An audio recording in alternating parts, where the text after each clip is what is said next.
The sound of dirt hitting my father's casket should have been the worst thing I heard today. It wasn't. That honor belongs to my husband's whispered ultimatum, delivered between clenched teeth while he gripped my elbow too tight. Either we move in with my parents, or I'm filing for divorce. I'm Willow, and this is how my marriage died on the same day we buried my father. The funeral crowd had thinned to just family now, if you could call Jake's parents that anymore. Martha stood across the grave, her vulture-like stare boring into me while Henry hovered at her shoulder like a shadow. They'd been circling closer all afternoon, probably rehearsing their practice speeches about family duty and doing what's best. "You're hurting me," I said, trying to pull away from Jake's grip. He loosened his hold but didn't let go. "This isn't a negotiation, Willow. Dad's retiring next month. They need us. My father's body isn't even cold." "Exactly. You're emotional. You're not thinking clearly about what's best for everyone." I stared at the fresh dirt, fighting the urge to laugh. Or scream. Or both. What's best for everyone? Or what's best for your mother? Don't start with that again. Jake's voice carried that familiar warning tone, the one that usually made me back down. Mom and Dad have given us everything. The least we can do is help them transition into retirement. Samuel, my father's oldest friend, approached slowly from the cemetery path. His presence was like a lifeline, and Jake's grip finally fell away. Martha's eyes narrowed at the interruption. "Willow, dear," Samuel said, his weathered face creased with genuine concern. "Your father would have wanted you to take some time. Process things." "We're family," Martha cut in, gliding forward. "We'll help her process. Won't we, Jake?" I watched my husband nod, the same way he always did when his mother spoke. 15 years of marriage, and I'd never seen him refuse her anything. The weight of my father's estate papers felt heavy in my purse, papers Jake didn't know about yet. Papers that would change everything. "I need to go," I said, my voice steadier than I felt. "I have things to arrange at the house." "Our house," Jake corrected. "And it's too big for one person. Mom and Dad's place makes more sense." I said I need to go. Samuel touched my shoulder. "I'll drive you." "She's fine," Jake snapped. "I'll take my wife home." "Actually," I said, "I'm not fine. And I'm not going anywhere with you right now." Martha gasped, perfectly timed for maximum dramatic effect. "Jake, darling, you see how she's acting? This is exactly why she needs us." I turned away, Samuel falling into step beside me. Behind us, I could hear Martha's voice rising. Could practically see Jake's face reddening with that specific shade of embarrassment his mother always managed to produce. "You can't just walk away from family," Martha called after me. But I could. I was. The truth hit me halfway to Samuel's car. I'd been walking away from myself for 15 years, one small step at a time. Letting Jake's family reshape me into their idea of a proper wife. Watching my own dreams fade like old photographs. Not anymore. Samuel opened the car door, and I slid inside, my hands shaking as I buckled the seatbelt.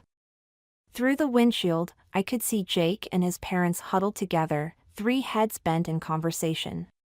Planning their next move, no doubt. Let them plan. They didn't know about the recordings yet. Or the letters. Or the truth about what my father had discovered before he died. They had no idea what was coming. Samuel's car pulled up to my father's estate, my estate now, just as the sun was setting. The old Victorian shadow stretched across the lawn like a warning. Jake's Mercedes already sat in the driveway, a sleek reminder that I couldn't avoid what was coming. You don't have to go in alone, Samuel said, his hand still gripping the steering wheel. Actually, I do. I gathered my purse, feeling the weight of the estate papers inside. But thank you. For everything. The front door opened before I reached it. Jake stood there, jacket off, sleeves rolled up like he was ready for battle. Behind him, I could hear Martha's voice floating from the kitchen, probably already reorganizing my cabinets. Nice of you to finally join us, Jake said, stepping aside to let me pass. Mom's making dinner. In my kitchen. Our kitchen, Willow. And she's trying to help. I moved past him, the familiar scent of Martha's signature pot roast hitting me like a slap. She'd cooked the same meal for every major event in our married life, birthdays, anniversaries, the day Jake made partner at his firm. Now here it was again, on the day we buried my father. There you are. Martha's voice carried that artificial brightness she reserved for public performances. She stood at my counter, wearing an apron I'd never seen before, probably brought from her own house. Henry, look who finally made it home. My father-in-law barely glanced up from his phone, mumbling something that might have been a greeting. I'm not hungry, I said, heading for the stairs. Jake caught my arm.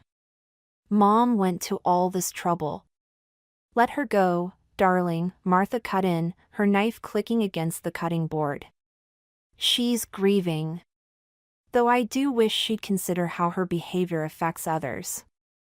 I jerked away from Jake's grip, taking the stairs two at a time. Behind me, I heard Martha's stage whisper, "You see what I mean? This is exactly why she needs us here." My father's study door was ajar. I pushed it open, expecting the familiar comfort of his space. Instead, I froze. The room had been ransacked. Drawers hung open, papers scattered across the desk.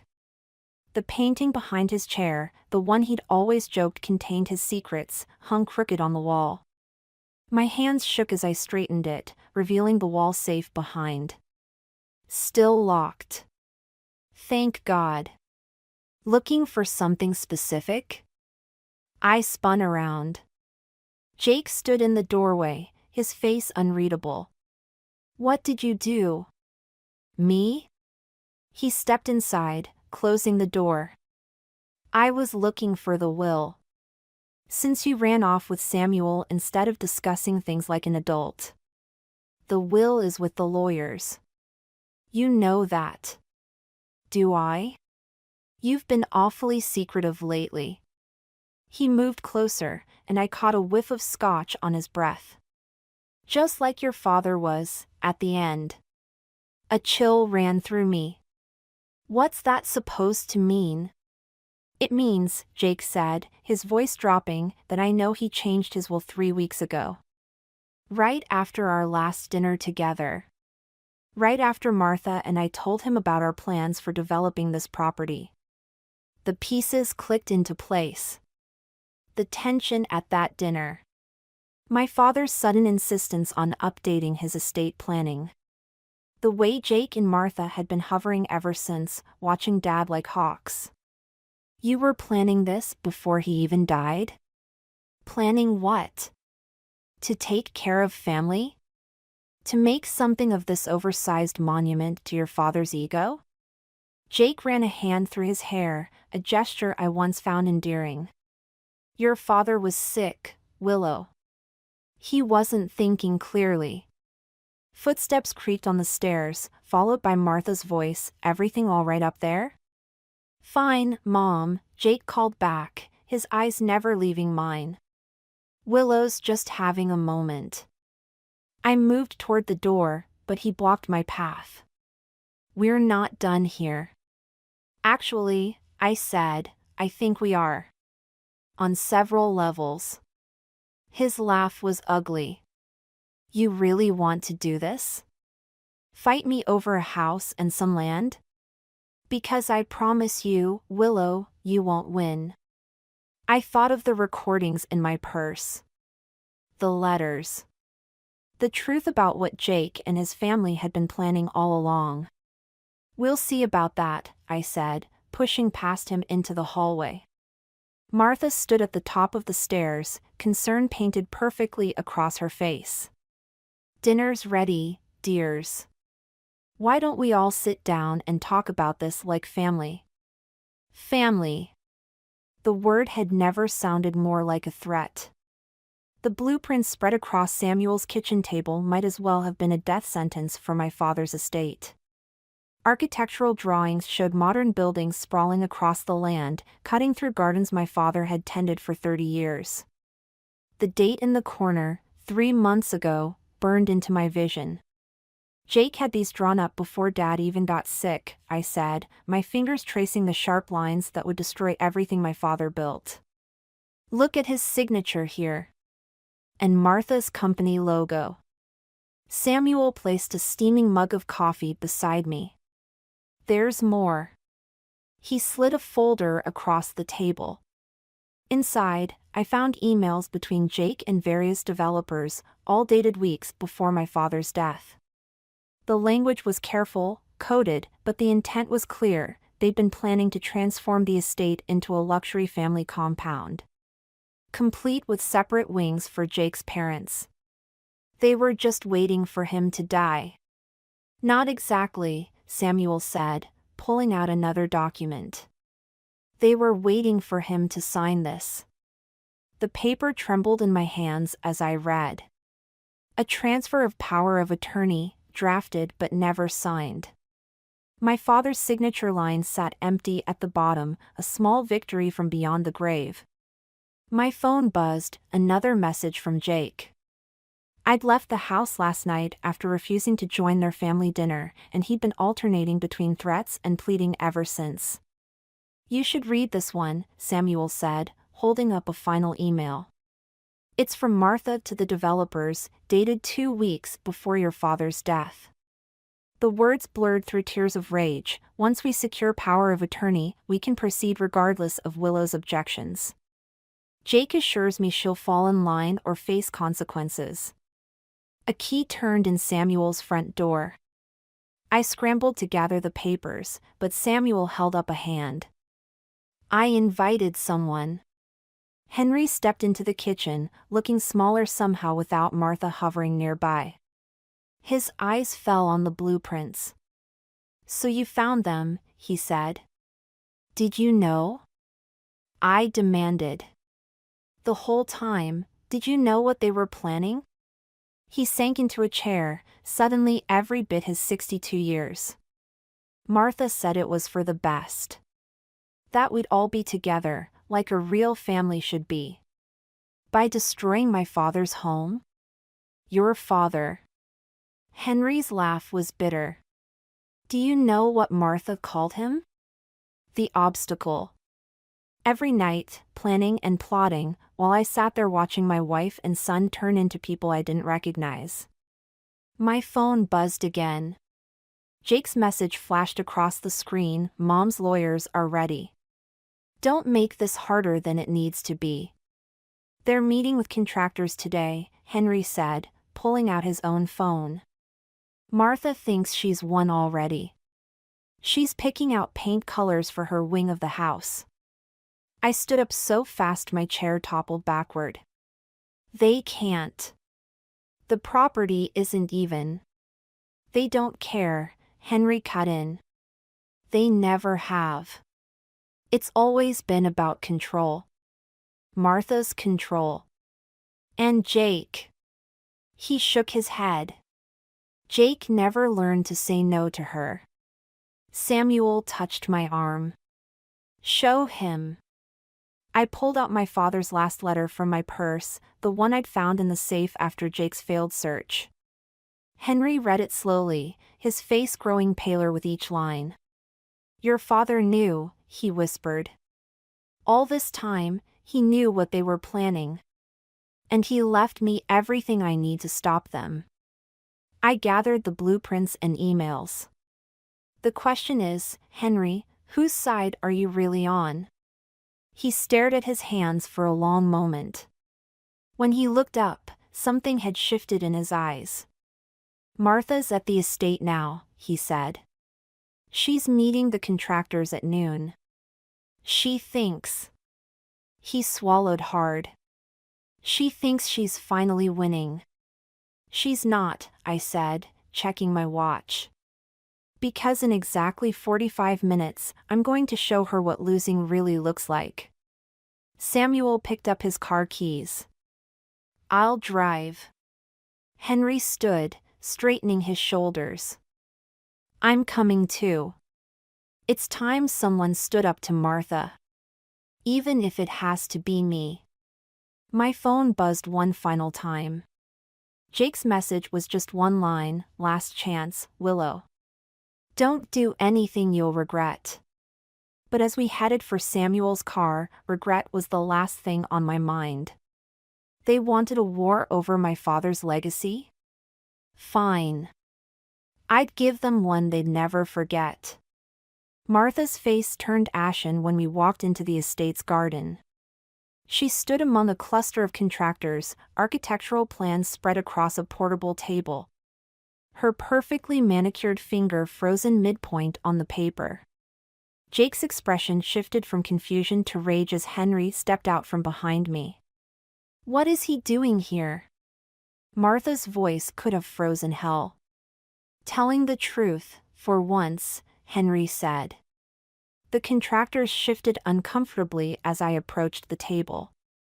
One of them, older, with kind eyes, glanced between the blueprints and my face. "Mrs. Davidson, I wasn't aware this was a contested development." "It's not contested," Jake cut in, moving to stand beside his mother. "My wife is just emotional right now. Her father's passing." "Her father's murder, you mean?" Samuel's quiet words dropped like bombs in the garden. Martha's clipboard clattered to the ground. Jake went still. "What did you say?" His voice was dangerous, low. "I pulled out my father's last letter, along with the medical reports we'd found hidden in his safe. Dad knew about the development plans. He also knew about the sleeping pills Martha had been slipping into his evening tea. Convenient timing, wasn't it?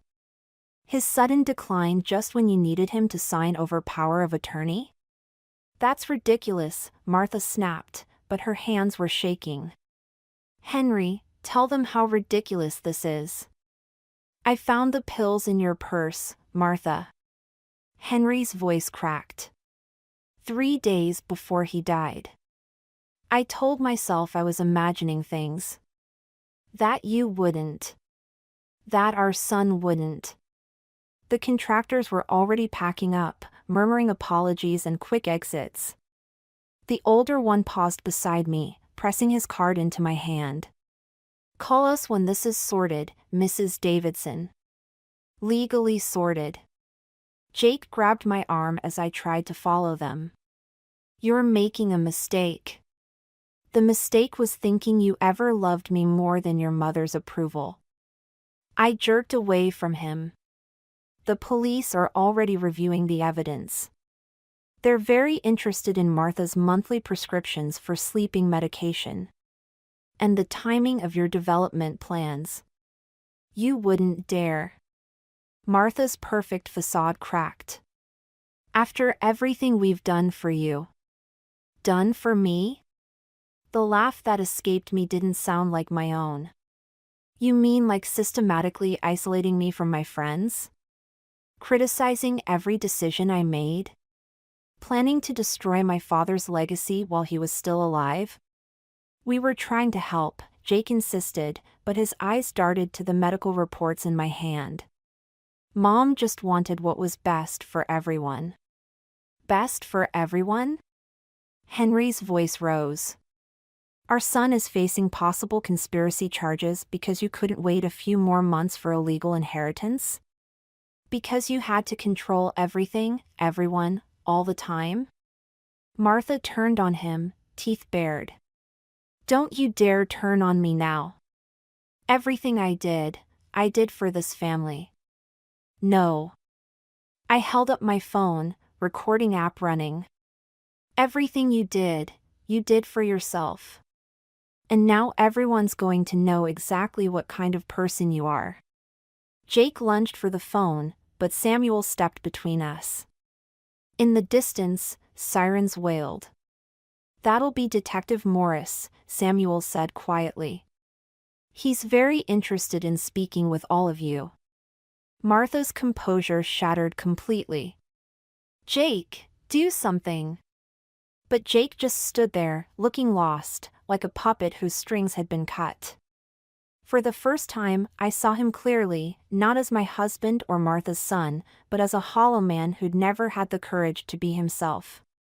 "It's over," I said, watching police cars turn into the driveway. "The estate stays as it is. And you all get to explain to the police exactly why my father died 3 days before your development plans were set to begin." "You'll regret this," Martha hissed, but her eyes were wild with fear. I thought of my father's last days, of the confusion in his eyes that we'd all dismissed as natural decline. Of the team Martha insisted on preparing herself. Of Jake's convenient business trips that kept him away from witnessing his mother's frequent visits. "No," I said, watching Detective Morris approach with his officers. "I don't think I will." The handcuffs clicked shut around Martha's wrists, and somewhere in the garden, a bird began to sing. Detective Morris's words echoed through the estate's empty living room. "Martha made bail an hour ago." I gripped the armchair, knuckles white. Through the window, I could see Henry pacing the garden, phone pressed to his ear. He hadn't spoken to Martha since her arrest 3 days ago. "What about Jake?" My voice sounded distant, even to myself. "Still in custody." Morris flipped through his notes. "But his lawyer's good. Very good. They're already spinning a story about him being manipulated by his mother, claiming he had no knowledge of the sleeping pills." Samuel set a glass of water in front of me, but I couldn't bring myself to drink. He knew. He had to know. Proving it is another matter. Morris leaned forward. "We need more than circumstantial evidence. Something concrete linking him directly to your father's death."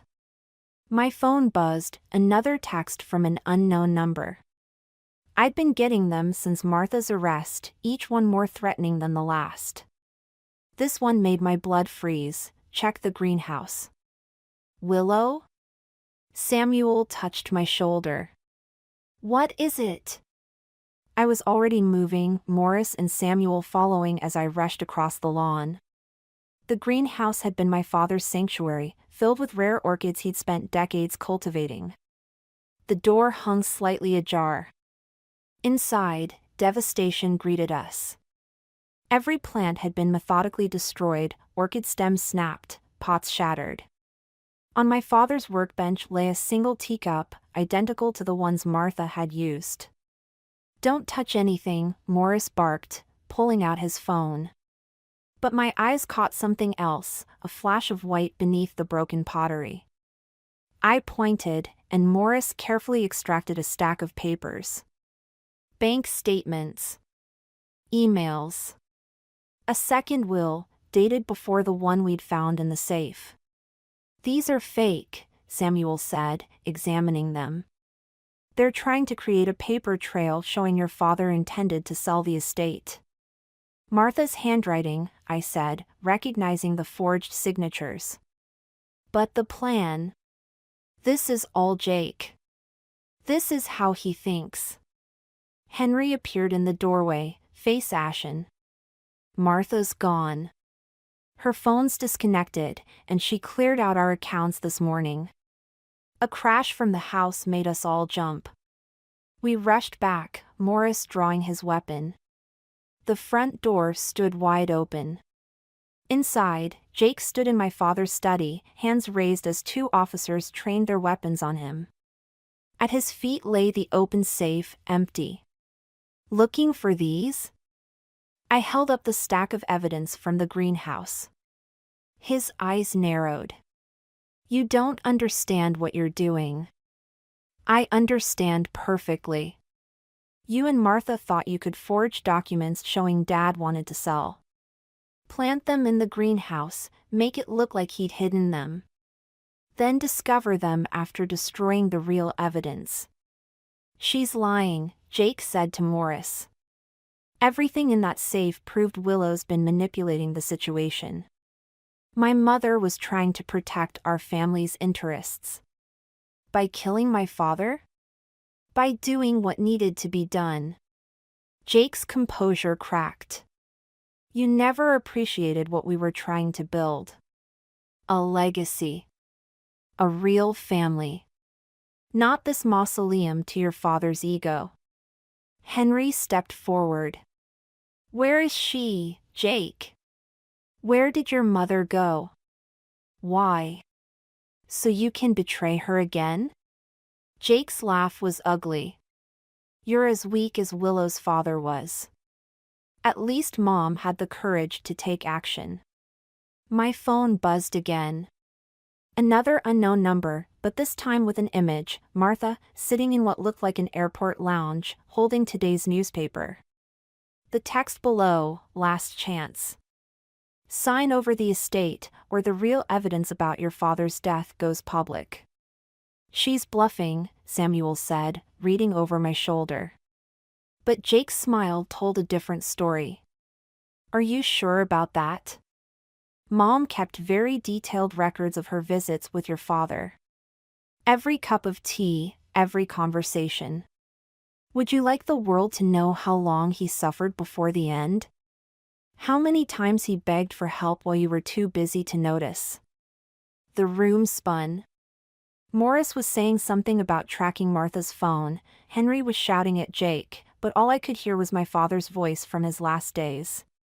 Something's wrong, Willow. Something's not right. I'd dismissed it as confusion. We all had.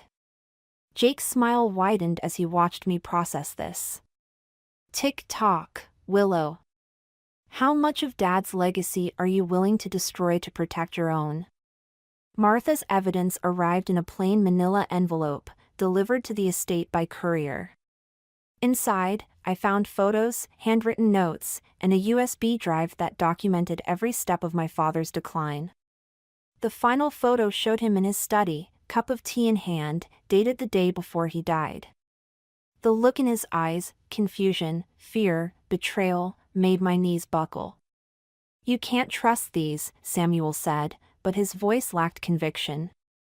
They could be manipulated. Detective Morris examined the USB drive. The metadata's intact.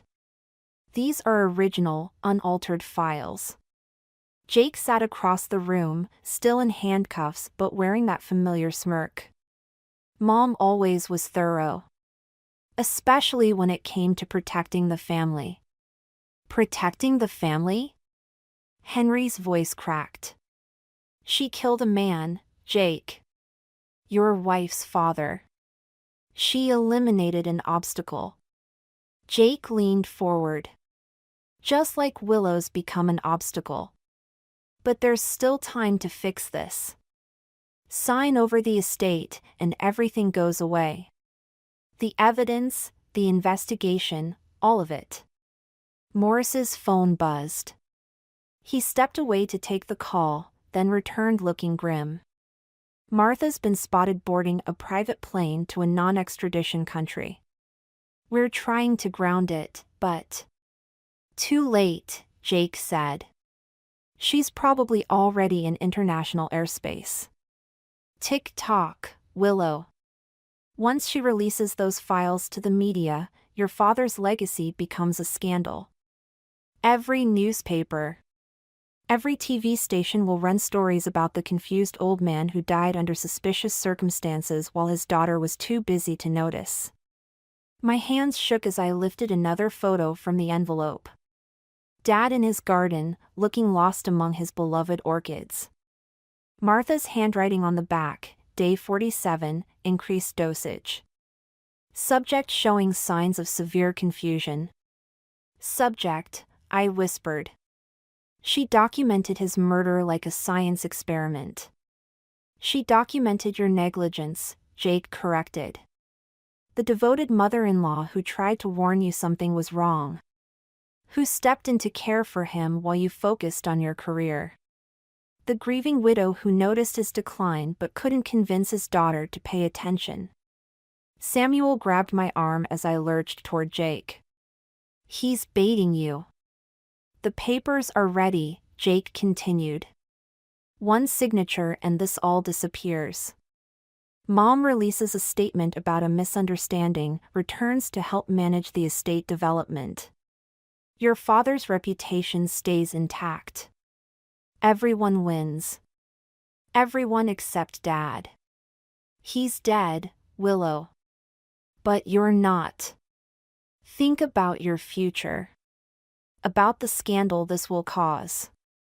About how people will look at you, wondering if you knew all along what was happening to him. Morris cleared his throat. The planes cleared U.S. airspace. We've notified Interpol, but nothing will stick, Jake finished. Not without creating a media circus that destroys everything your father built. Is that what you want? To turn his legacy into a true crime podcast? I looked around the study, at the books Dad loved, the photos of us together, the garden visible through the window. Everything he'd built, everything he'd loved, tainted by Martha's methodical documentation of his murder.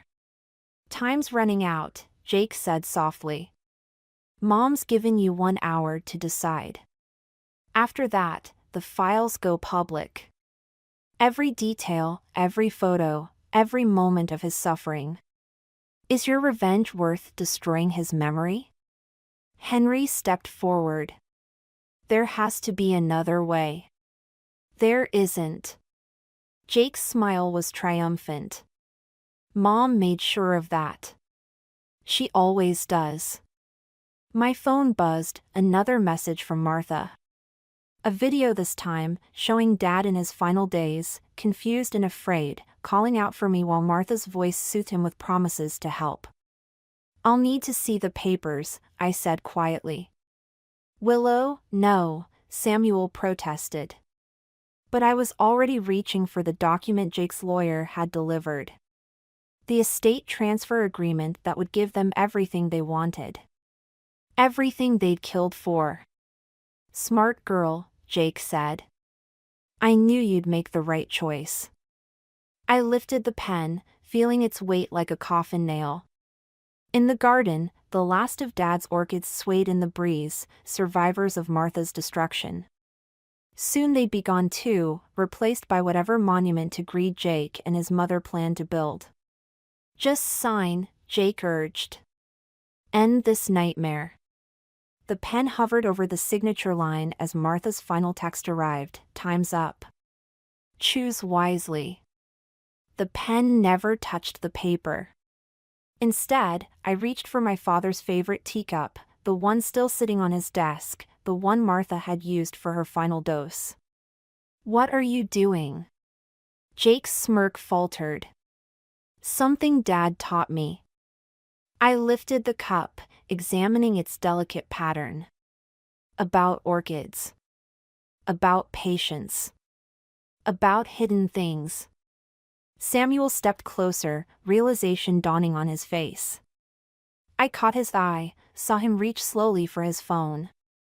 Enough games, Jake snapped. Sign the papers, or Mom releases everything. You mean like this? I turned the cup over, revealing the tiny camera lens embedded in its base.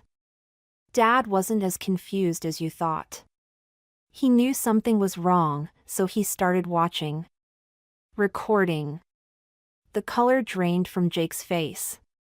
You're lying. The cameras were everywhere. In his teacups, his books, even the orchid pot Martha destroyed yesterday. I nodded to Morris, who was already typing on his phone. Every conversation, every cup of tea, every secret meeting about development plans. All streaming to a secure server. Impossible, Jake whispered, but his eyes darted to the cup, then to his handcuffs. Your mother was thorough, Jake. But Dad was thorough too. I placed the cup back on the desk. He knew you were planning something. He just didn't expect his own family to kill him for it. Martha's voice suddenly filled the room from Morris's phone, streaming the server's contents. Just drink your tea, Richard. Jake and I have everything under control. Jake lunged forward, despite his restraints. Turn it off. Can't do that, Morris said, nodding to his officers. This is evidence now. All of it. You don't understand, Jake's voice cracked. Mom will release everything. The photos, the videos. Let her. I stepped closer, close enough to see the fear replacing his arrogance. Let the world see what she documented. What you helped cover up. Every file she releases will match perfectly with Dad's recordings, except to show the whole truth. Samuel's phone buzzed. Martha's plane just turned around. Interpol's orders. That's impossible, Jake said. She has diplomatic immunity. Had, Henry cut in, holding up his own phone. I just spoke with our family lawyer. Seems Martha's immunity was tied to my position on the diplomatic corps. The position I resigned from 10 minutes ago. Jake slumped in his chair. Dad, you can't. Can't what? Stand by while your mother faces justice? Like I did when she killed Richard? Henry's voice shook. I've done enough standing by. My phone lit up with a message from Martha, the last one she'd ever send me. You'll regret this. I typed back 3 words, watch the tea. The officers led Jake away as Morris played more recordings. Martha's voice filled the room again, documenting her crimes in perfect detail, while Dad's hidden cameras captured every moment, every confession. Every calculated move. The orchids, Samuel said softly. He hid cameras in the orchids she destroyed yesterday. She thought she was destroying evidence, I replied. She was actually preserving it. Every broken pot released another memory card. Your father, Henry's voice cracked. He knew? He suspected. That's why he changed his will, why he left everything in trust. I picked up the estate transfer papers, tearing them slowly in half. He made sure Martha and Jake could never touch it, no matter what happened to him. Morris ended the playback. We'll need your testimony. You'll have it. Every detail. I looked around the study, at the home Martha had tried to steal, at the legacy she tried to destroy. Let her release her evidence. Let everyone see exactly what kind of person she is. Samuel touched my shoulder. Richard would be proud. No, I said, watching Jake's police escort disappear down the driveway. He'd be heartbroken. But he'd understand. In the garden, through the study window, I could see the surviving orchids swaying in the breeze. Dad's final witnesses, keeping their secrets safe until the moment of truth. Just like he taught me. The verdict came down like thunder in the quiet courtroom. Martha's face remained stone still as the judge read out her sentence, but her hands trembled, rattling her handcuffs. Jake wouldn't look at me, wouldn't look at anyone. His earlier bravado dissolved into something smaller, more fragile. Henry sat beside me, shoulders bowed but steady. He testified against them both, his quiet voice carrying more weight than Martha's theatrical protests or Jake's rehearsed excuses.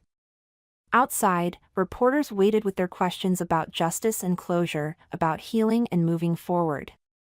They didn't understand. Some wounds don't heal, they just become part of who you are. Back at the estate, I found Samuel in the greenhouse, carefully tending the surviving orchids. New growth had emerged from the broken stems, tiny green shoots reaching toward the light. "Your father's last letter," he said, holding out a weathered envelope. "He asked me to wait until after the trial." The paper felt warm, alive somehow.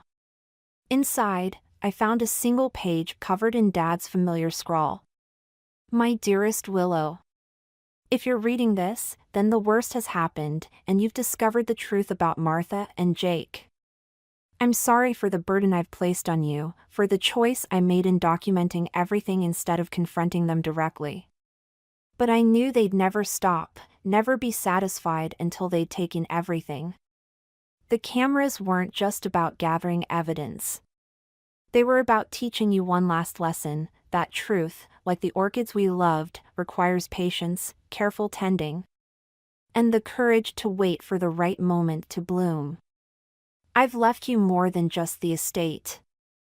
I've left you the strength I always saw in you, even when you couldn't see it yourself.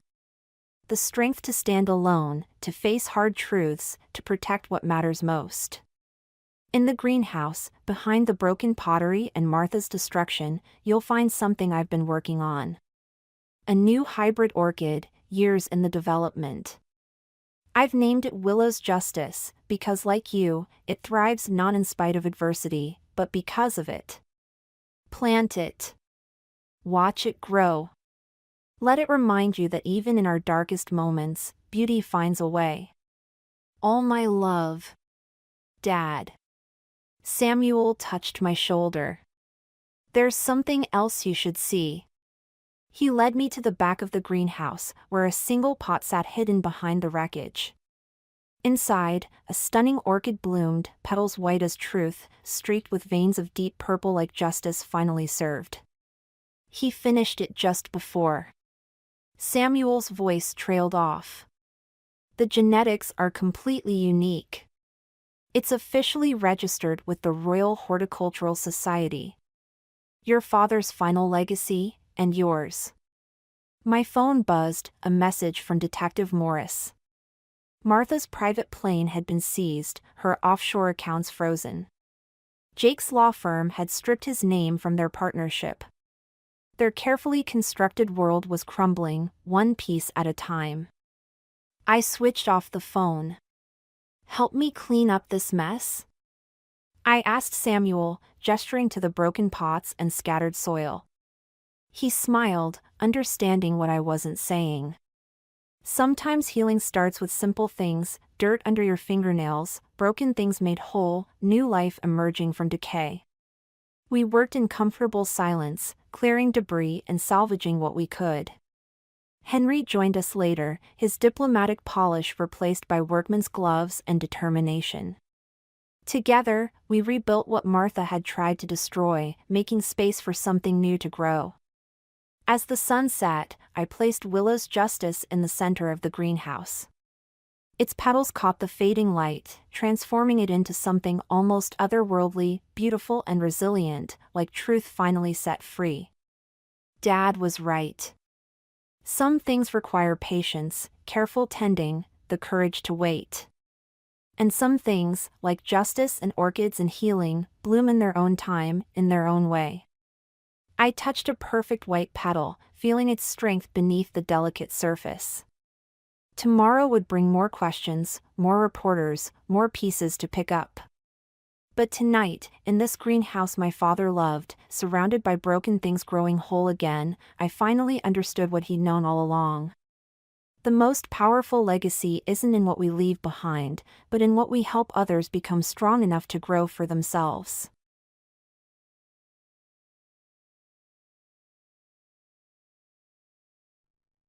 Patty, I've always been telling you, haven't I? I wanted a son to carry on our family name. Yet you gave birth to a girl.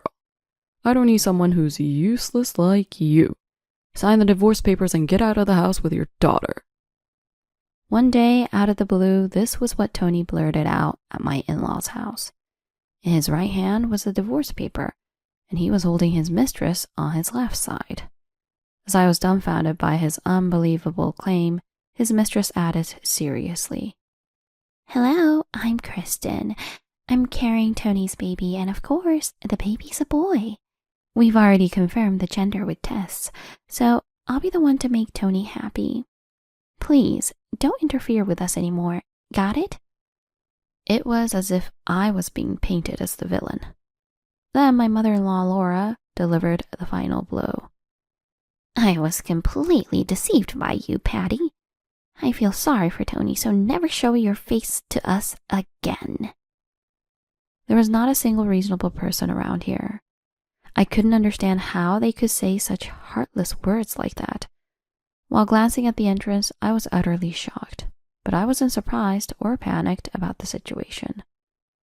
"What are you all even talking about?" "I have been single for a week now. I'm no longer your wife, Tony, so do as you please. Sarah and I will leave." Patty, have you lost your mind? When did we get divorced? The divorce is supposed to happen right now. "You're the one who lost your mind, Dad. We've already moved to a new house, so bye." What are you talking about, Sarah? You guys are really stupid. My husband laughed loudly enough for it to be heard outside as he pointed at us. He may be laughing now, but that won't last long. He has no clue on what's about to happen. I will never forgive my husband. He will surely regret hurting our daughter. As my husband continued to laugh, I calmly began to speak. "The stupid one here is you, Tony. I already filed the divorce papers. You just had no clue about it." Being pushed to the edge really does make people do unexpected things, huh? I never thought you would espouse such nonsense, but I guess this is your true nature. I feel way better knowing I'm divorcing a liar like you. My husband, along with Laura and Kristen, looked down on me with contempt. "Really, why did I ever approve of such a foolish daughter-in-law like you? I really want to punch my past self. I wasted my precious son's time. The biggest sin of my life. The only comfort is that you're about to be discarded right now. So just get out, loser." "Oh, Laura, you and Tony are too kind. How could you just listen to her? I definitely made the right choice in choosing Tony. He's such a compassionate man. Patty, stop lying and let Tony go. It's for your own good." Their smirks were exactly like those evil witches in fairy tales. The heart is revealed through actions, and the ability to upset people with just a laugh is, in a way, a talent. But where there is evil, there is also justice. From now on, I will be the one to judge this evil. They will all regret what they've done. I displayed a video on my smartphone and confronted the three. "Do you recognize this?" A video? No. Footage from a camera? What about it?" "Oh, isn't this Tony's room?" "Why do you have footage of Tony's room on your smartphone?" Do they really not understand anything? For people who call others stupid, their brains don't seem to be very sharp. That's exactly why they engage in immoral acts like infidelity so easily and even condone it. At the moment, it all made sense to me. I decided to reveal the truth to the three of them.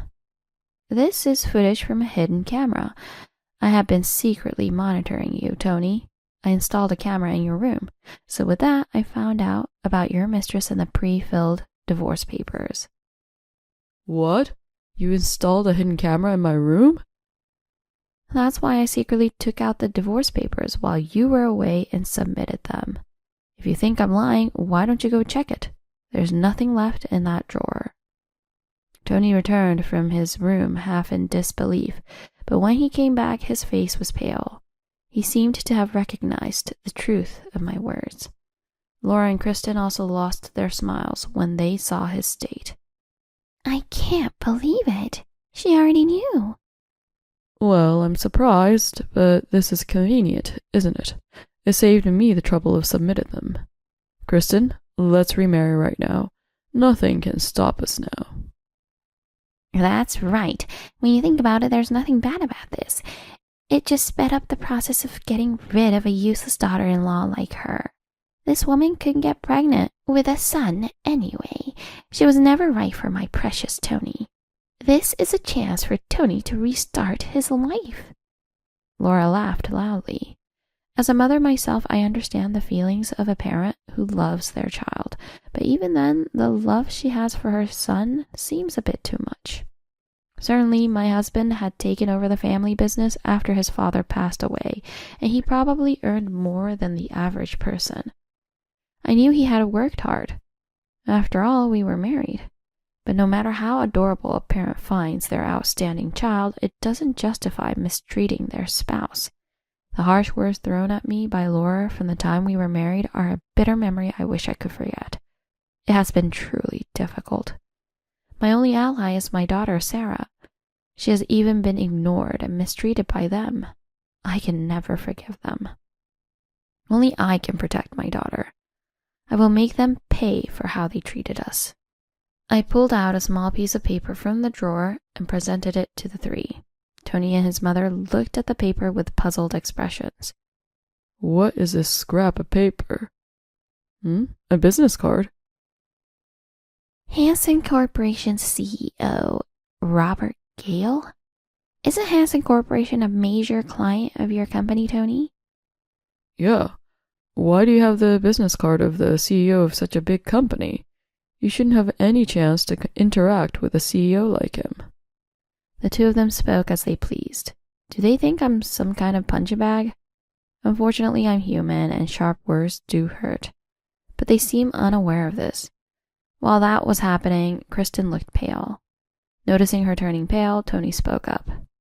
Kristen, what's wrong? You look pale. Of course she would.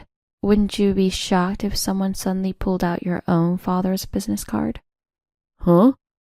Father? What are you talking about? Seeing my husband's visibly confused expression, I couldn't help but smile. He really knew nothing. Seizing the moment, I raised my voice and stated clearly, Your mistress is the daughter of your client's CEO. What? No way. Such a perfect coincidence like that can't be true. You must have gone crazy. I always thought you were a worthless daughter-in-law, but now you're just a jerk trying to frame people. I wonder what kind of upbringing produces such a worthless person like you. I'd really like to ask your parents about this. I was infuriated by what Laura said, which not only insulted me, but my parents as well. She really insults people as easily as breathing. My daughter puffed up her cheeks in indignation as well. Seeing her like that relaxed me a bit. Emboldened by the comments of Tony and his mother, Kristen confronted me with a defiant expression. I agree with Tony and Laura. I don't care if he's the CEO of a big company or whatever. I've never met or heard of such a person. Don't make up someone's family out of nowhere, you jerk. Exactly. I have met Mr. Gale because of my position, but he looked nothing like Kristen. Though I admit judging Kristen as a CEO's daughter makes sense, since she is elegant and intelligent. She's totally on a different level than you. Right. She must have been raised by wonderful parents unlike you. That also means Sarah's future is predictable, even though she's Tony's daughter with a mother like you. Laura glaringly sent a contemptuous look towards my daughter. Not to be outdone, my daughter glared back fiercely. Enraged, I slammed the papers I had prepared hard onto the table. What now? Robert Gale? Christian Gale? Adopted? This is Mr. Gale's family registry. It proves the identities of Mr. Gale, his wife, and their unmarried child. As written here, Kristen is Mr. Gale's adopted daughter, which is why she doesn't resemble him. What? Why do you have Mr. Gale's family registry? Because Mr. Gale and I have a cooperative relationship. After I learned of your affair, I tried to reach out to him. Mr. Gale kindly entrusted me with this family registry. Tony then raised his voice. What a joke. He's the CEO of a big company. You can't just meet him that easily. That family registry must be fake. Now you've even resorted to faking documents. What a hopeless woman. Did you think we were so dumb as to be deceived by fake documents like this? You're gravely mistaken. Don't lump us in with someone as dumb as you. The stupid ones here are you guys. Faking official documents is a crime called forgery of official documents, punishable by 1 to 10 years in prison. I wouldn't commit such a crime just for this. If I got arrested, Sarah would suffer. Then why are these documents here? You must have prepared these to confuse us. He seemed desperate to deny any relationship between Mr. Gale and Kristen. Clearly, the idea of his mistress being the daughter of a client's CEO was unthinkable. People tend to shut out information that's inconvenient to them. But that's fine. Whether they face it or not, they're doomed for life. If you think they're fake, that's fine. I'm just letting you know the facts. My firm stance began to change my husband and Laura's attitude. Their smiles vanished and they began to tremble. Tony turned back to Kristen. Kristen, just to make sure, tell me. You weren't deceiving me, right? Kristen shook her head vigorously. That's impossible. Why would I lie to the person I love? Mr. Gale is a stranger to me. I had a child with you because I love you. I would never lie about this.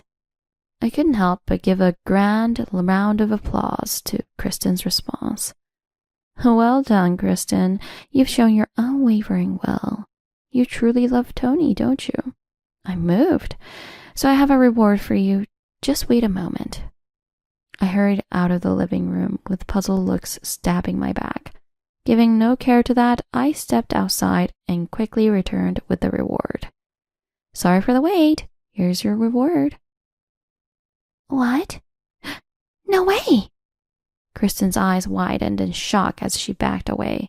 Unbeknownst to her, Mr. Gale had been waiting outside all along. Furthermore, the door was intentionally left ajar. When Tony presented me with the divorce papers today, I glanced at the entrance with dismay, aware of Mr. Gale's presence. Tony straightened up immediately and greeted as soon as he saw Mr. Gale. Oh, Mr. Gale, it's been a while. Don't worry about formalities. They mean nothing to me.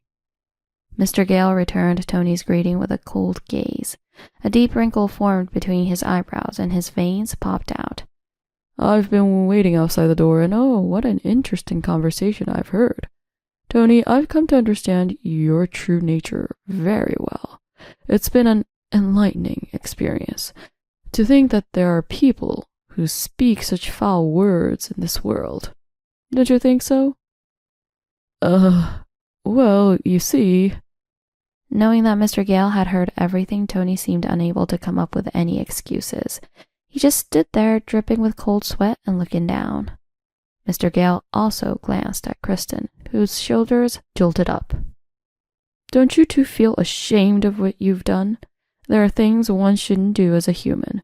Marriage and love are different.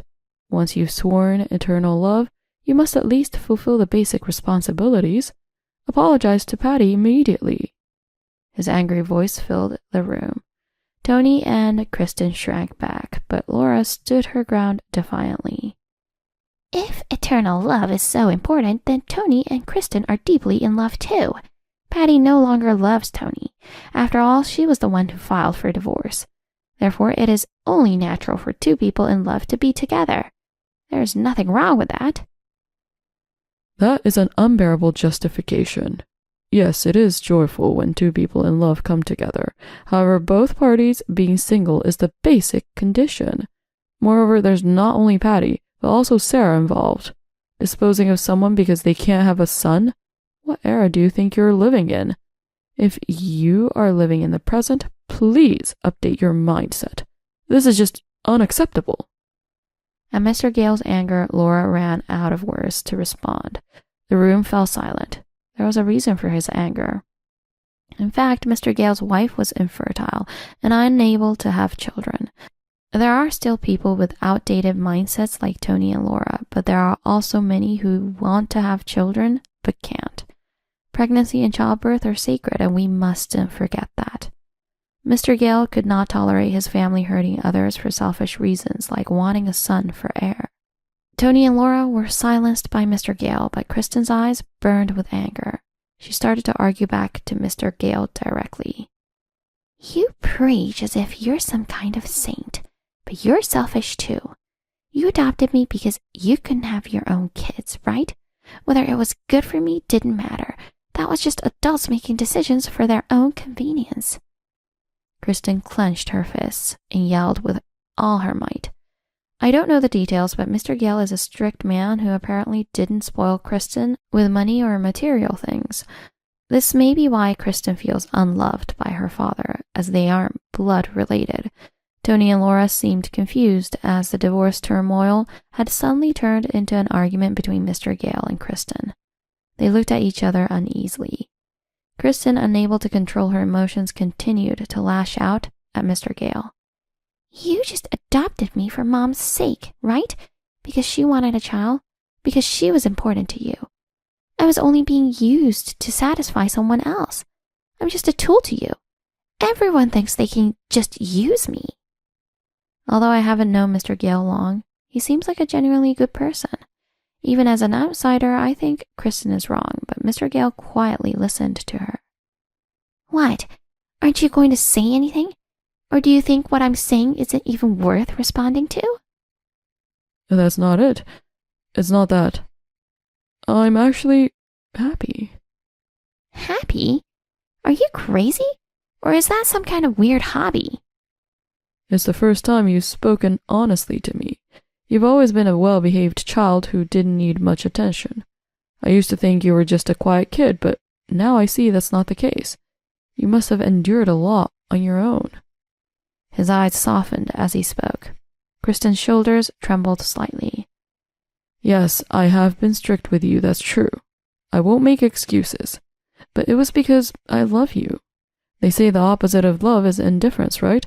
I wouldn't bother saying anything if I didn't care. Stop it! I can't believe you're saying this now.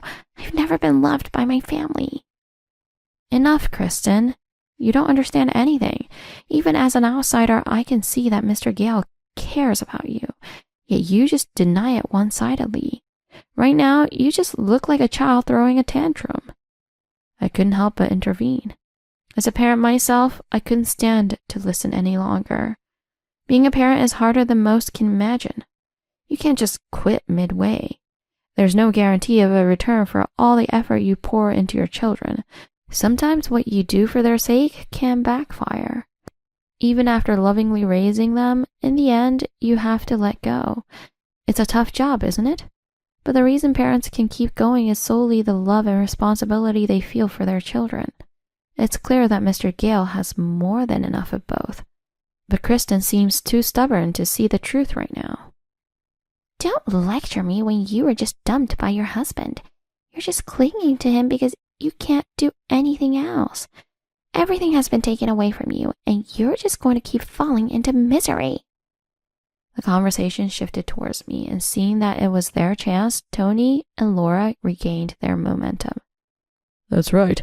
I don't know much about Kristen's past, but what's certain is that she'll be happy from now on because she's remarrying me. Yes, Tony is a wonderful man. He was too good for someone like you. Now he can finally start a life with a woman who matches him. I'm looking forward to it. A child's happiness is a parent's happiness. What they were saying wasn't wrong, but coming from Laura, it sounded insincere. My daughter seemed to think the same, given her grandmother a cold look. Despite the three showing no signs of remorse, I boldly declared to them, I don't mind. Remarry or do whatever you like, but remember, you'll be the ones regretting it. That's for certain. My husband and his mother swallowed nervously, but still arrogantly took Kristen's hand. You're complaining, it's so lame. Just keep on talking, loser. Don't bother contacting us anymore. We four, including Tony and Kristen's baby, will live happily together. Goodbye, Dad. I don't think we'll see each other again. Don't expect to see your grandson. With those final words, the three left the house. After the storm had passed, a silence remained. Mr. Gale was the first to speak. Patty, Sarah, I'm truly sorry for the rude things my daughter has said. Please don't apologize. This isn't your fault, Mr. Gale, and it's okay. What do you mean by it's okay? Mr. Gale looked puzzled, but I gave him a meaningful smile. There are facts that none of you know yet. They should come to light soon enough. At my words, both Mr. Gale and Sarah could only tilt their heads in confusion. A few days later, I was waiting for a call from my husband at a certain place. It's one of the most luxurious apartments in LA. I quite like the view. It's outstanding. Even if the wait gets long, I doubt I'll get bored. While I was drinking my second cup of coffee, the long-awaited call finally came. I answered with an exceptionally cheerful voice, and then heard my husband's very flustered voice. "What's the matter? Calling all of a sudden like this? It's only been a few days since you cut ties with me." Help me, Patty. Kristen has gone missing. "Oh, really? That sounds serious. But if that's the case, shouldn't you report it to the police? I'm not in the business of finding people, you know." No, Patty, it's not just that she's gone missing. My ATM cards and credit cards have disappeared too. She had asked me about the pins before, saying we should share important information in case of emergencies. And now my money is being withdrawn like crazy. I don't know what to do. My husband's words were all over the place, and I just had to laugh. Meanwhile, he continued to rant about something dumb. He seemed utterly clueless and confused. After a good laugh, I finally decided to tell him the truth. "You know, Kristen has another man, not just you. She actually has a real boyfriend." What are you talking about all of a sudden? I'm already so upset. Don't confuse me more. "It's true, and if you want to know, the baby in Kristen's belly isn't yours either." That's a lie. It has to be. You just have a bad personality, giving me wrong information and looking down, laughing at me like that. You're the worst. I've lost all respect for you. My husband was so upset he started crying. So I guess Tony and Kristen's romance didn't last long. Is his mother worried? Of course, for me, everything's going according to plan. I'll show you proof that what I'm saying is true. Here's a question for you. Where am I right now? How should I know? Just go to hell. Wow, that hurt. But the one who's really going to hell isn't me, it's you. Anyway, the correct answer is right here. I switched to a video call to show my surroundings. Immediately, I could hear my husband scream from the smartphone. Kristen, why are you with Patty? You two were conspiring against me? Kristen remained silent, looking down. That's understandable. After all, I now have leverage of her. Tony's not just Kristen here. Let me introduce you to Alex, Kristen's real boyfriend. As I introduced him, Alex appeared on the screen. Yes, I had already made contact with Kristen's actual boyfriend. We had just stormed into Kristen's house together. A louder scream came from the other end. You bastard. How dare you seduce my Kristen? You have my ATM cards and credit cards, don't you? Give them back now, along with the money you stole. I must say, I didn't know anything about this. Not about your existence, nor the ATM cards or credit cards. I like an explanation about this situation too. Kristen? Alex glared sharply at Kristen as she kept on looking down. Kristen? What is going on? Who is this man? Your real boyfriend? That's a lie, right? We loved each other so much. Tell me the truth. Shut up. What? I can't hear you. I said shut up. You delusional jerk. What do you mean we loved each other? I never loved you, not even once. It was all in your head. I was only with you for the money, and you easily cheated on me when you had a wife, you jerk. My husband was so shocked he could hardly close his mouth. After a long silence, he suddenly slumped over the table and started crying. He continued to cry out like a child, unable to have a proper conversation. Meanwhile, Alex was grilling Kristen, and she fired back in a hostile way, making things worse. I felt the urge to go home and relax over coffee with Sarah, but I couldn't just abandon the job halfway. Since there was no more need for me to say, I quietly left my seat and moved to the hallway. All that was left was to patiently wait for my husband to recover. After he had cried enough, Tony finally raised his swollen face. Just when I thought we could wrap things up, he made a surprising suggestion. Let's start over, Patty. We can still go back to how we were. What? What are you talking about? Taking care of Sarah alone must be financially difficult for you, right? Besides, isn't it better for the family to be together? Mom will surely understand. How conveniently he speaks of family now. A word that should be warm and loving has turned vile because of him. I laughed at him with all the scorn I could muster. No, I'll pass. Do you have any idea how much you've made me suffer? And it's not just about me. What angers me most is that you hurt Sarah. I never thought you would neglect your own daughter after an affair. I just really wanted a son.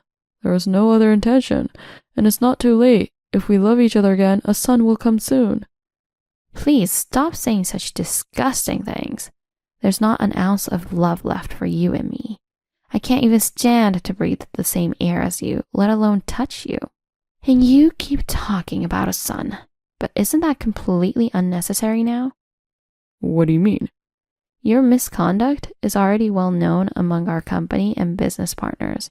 It's being viewed as a problem everywhere, so it's only a matter of time before our existing deals are canceled. Soon you'll struggle with cash flow and the business will become unmanageable. If the company falls apart, what's the use of an heir? After that, my husband was silent and seemed stunned. I finished with all the sarcasm I could muster. The only family you have left is your mother. Make sure to get along with her. I pressed the end call button and left Kristen's house. That was the last time I saw my husband. The clear blue sky seemed even more beautiful today. After that, my husband was shunned by everyone from his company and business partners. As expected, the company faced financial difficulties and quickly decided to fold. Tony and Laura's once strong bond took a hit when they started struggling with money, and now they're stuck in a cycle of arguing. The industry spread rumors about my husband, and he has no prospects for re-employment. Laura has never worked a part-time job, so she can hardly start working now, and does nothing but complain at home. My husband manages to get by on day labor, but his standard of living continues to decline. Both he and his relationship with his mother got worse, and it seems they will lead a difficult life forever. For those who saw their child as a mere tool, this was a fitting end. Meanwhile, Kristen did give birth safely, but eventually broke up with Alex, her real boyfriend. Perhaps Alex was a decent man. If suddenly you find out your girlfriend was cheating and stole from another, it's normal to want to avoid getting involved in that mess. While he's someone I don't really know, I do hope he finds happiness. After breaking up with Alex, Kristen, who has never worked properly, has no choice but to rely on her father, Robert. But being a strict man, both to himself and others, Robert did not coddle her, but rather pushed her away. Of course, this isn't to say he abandoned her. Robert loves Kristen, which is why he wants her to acknowledge her mistakes, reflect, and live an honest life. I am indebted to Robert as well. I can only hope that some of his wishes reach her. As for me, I now live peacefully with my daughter. While we aren't rich, living without fear of living with toxic family members is truly comfortable. I want to give my daughter all the attention she missed out on. Years later, I was lucky enough to get remarried with my current husband and was blessed with a son. Looking at our son, I am reminded that there are people who can't have kids, despite their desires, and that pregnancy and childbirth are sacred things. These are things I must never forget. Going forward, I would cherish the miracle of my children's birth and vow to find happiness with my new family.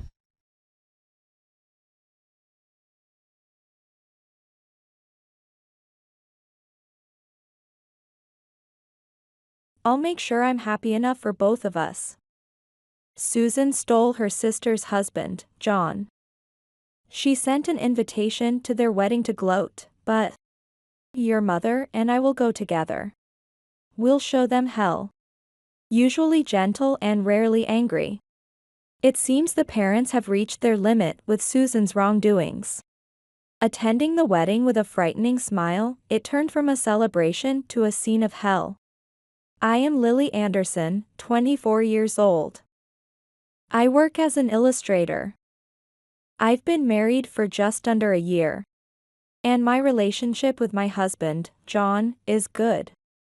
John and I met through a friend's introduction.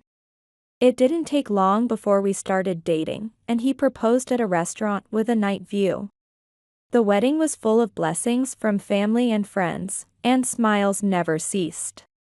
One day, as I was about to send John off to work as usual, I noticed he had left his smartphone in the living room and brought it to him.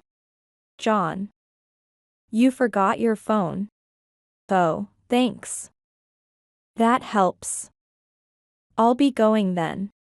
John hurried out, but I felt a slight unease about his rush. This would become the first sign. Afterwards, John started carrying his smartphone with him at all times, even at home. Despite his suspicious behavior, I couldn't believe he would cheat, so I chose to trust him. We had never had major issues before and got along well. So I convinced myself that everything would be okay. However, this belief would soon be shattered. One day, after I finished hanging the laundry, I went back to the living room and noticed a notification on my own phone. It was an email from an unknown account. "Hey, it's been a long time, hasn't it? How are you?" It seemed like a message from someone I knew. But I had heard of scams where someone pretends to be an acquaintance. So, I decided to ignore it. If it were important, they would call. "Hey, don't ignore me. I see you've read my message. Ignoring your sister is really mean." The moment I closed my phone, it rang again, and checking it, I was surprised to see the word sister from the same unknown account. Indeed, I do have a sister named Susan, who has always been troublesome.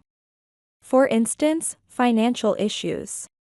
Susan would borrow money from friends for various reasons, and then cut off contact without repaying, often directing the trouble towards me and our parents. However, because she is their daughter, my parents often ended up repaying her debts. Next, the complaint issues. If something even slightly displeased Susan, she would immediately file a complaint.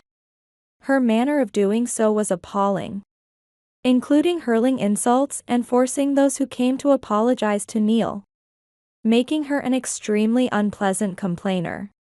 And then, issues with men. Susan liked men, particularly those who were taken. Whether friends or relatives, she tried to seduce any man she targeted. Indeed, because of her, I've had disputes with friends. And the fallout often affected my parents and me. That's why I wanted nothing to do with Susan, and we had been out of touch since she left home. However, the message on my phone contained the word sister. If this was really her, I had a bad feeling and hesitated to reply. But I decided to leave it alone for the time being. Whether it was Susan or someone impersonating a sister, I didn't want to get involved either way. However, as my phone kept ringing annoyingly, I decided to open it to block the number. Then, I received a shocking message. "If you want to ignore me, that's fine. But just so you know, John is mine now, so let's get the divorce over with quickly, okay? Thanks for finding such a great catch for me. John won't be coming back to you from today, so I'll send the divorce papers. Please sign them soon." Simultaneously, a photo of John and Susan together was sent. I knew it was true without needing to confirm. My hands trembled, and I sank to the floor. I was so pale I could feel the blood drain from my face, and a great shock overwhelmed me. As Susan had said, John never came home again, only the completed divorce papers arrived. I tried to contact John, but he completely ignored me. Suddenly robbed of my happiness, a flood of sadness and anger hit me. And I became emotionally unstable. Why? John. I spent days crying. After a few days, I calmed down a bit and decided to contact Susan. "What are you thinking? Let me talk to John. You've been ignoring me all this time, no greetings, no apologies. What are you thinking? What? You should be the one apologizing. Just send John back here for now." "No way. He doesn't want to come back. He loves me way more than he loves you." Why should I apologize? It's your fault for not keeping him. No matter what I said, it didn't get through. Given my mental state was at its worst, I grew tired of thinking and worrying. Enough. Finally realized it's hopeless? Clinging to hope only makes you more unlikable. If you're going to resent someone, resent your own lack of charm. Loser. After this exchange, I closed my phone. I was disgusted with dealing with Susan, and I had lost all affection for John, who had chosen her. Before I knew it, I had signed the divorce papers. Thus, what should have been a happy marriage came to an end. Following that, my life became miserable. Perhaps due to the severe mental damage, food didn't taste right. And I felt more tired than usual. I looked so haggard that even my colleagues at work were worried about me. I reassured them with a smile, but it seemed I was at my limit both physically and mentally. And I eventually collapsed at work. When I woke up, I was in the hospital with my parents and a close colleague by my side. Lily. Can you recognize me? Lily. Hearing their voices, I came to my senses. Looking around, it seemed I was in a hospital, trying to recall the last thing I remembered. I must have collapsed. My father sighed with relief. I was shocked when the hospital called. Aren't you working too much? I knew that wasn't it. It must have been the stress from the situation with John and Susan that had worn me out. Yeah. Maybe. As I said that, my mother quickly pressed the nurse call button to call for a doctor. After being examined, I was advised to stay in the hospital for observation. Are you eating properly? Are you resting enough? Bombarded with questions by my concerned father, I assured him I was fine. Then my mother asked him to go buy some drinks and something easy to eat for everyone. He agreed and left the hospital room. Lily, something must have happened, right? I thought so too. Can you think of anything? You've looked run down lately. And this has never happened before. It seems women do have sharp intuition, and it seems to be true. I sighed and explained to them why. While explaining, I realized I was crying. And without knowing it, I had reached my breaking point. I thought I had settled it in my mind. But it turns out I really don't understand myself. When I forced a laugh, my mother squeezed my hand tightly. I had no idea such things were happening. Why didn't you tell us sooner? It's the first I've heard that you got divorced. I'm sorry to say this in front of you, Mom, but is your sister sane? I can't believe this. Both clearly showed their anger towards my sister. And I could tell they were genuinely worried about me.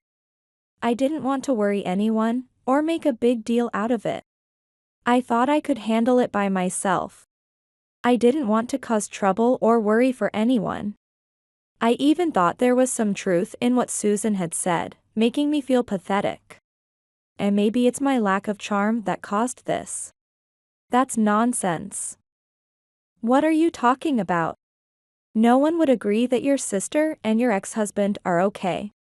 Naomi is right. You did nothing wrong. I'm sorry that you had to suffer through this alone. Both looked like they were about to cry. I regretted not relying more on those around me. My mother, considering my mental and physical state, suggested I should come back home for a while. The doctor also said I needed rest. And Naomi would handle the necessary paperwork at the company for me.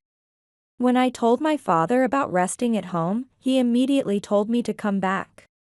Afterwards, Naomi managed to explain the situation at work well. And I got a call from HR saying, "You have accumulated leave, so take your time to rest." When I thanked Naomi, she told me that she was there to help and that I could rely on her anytime.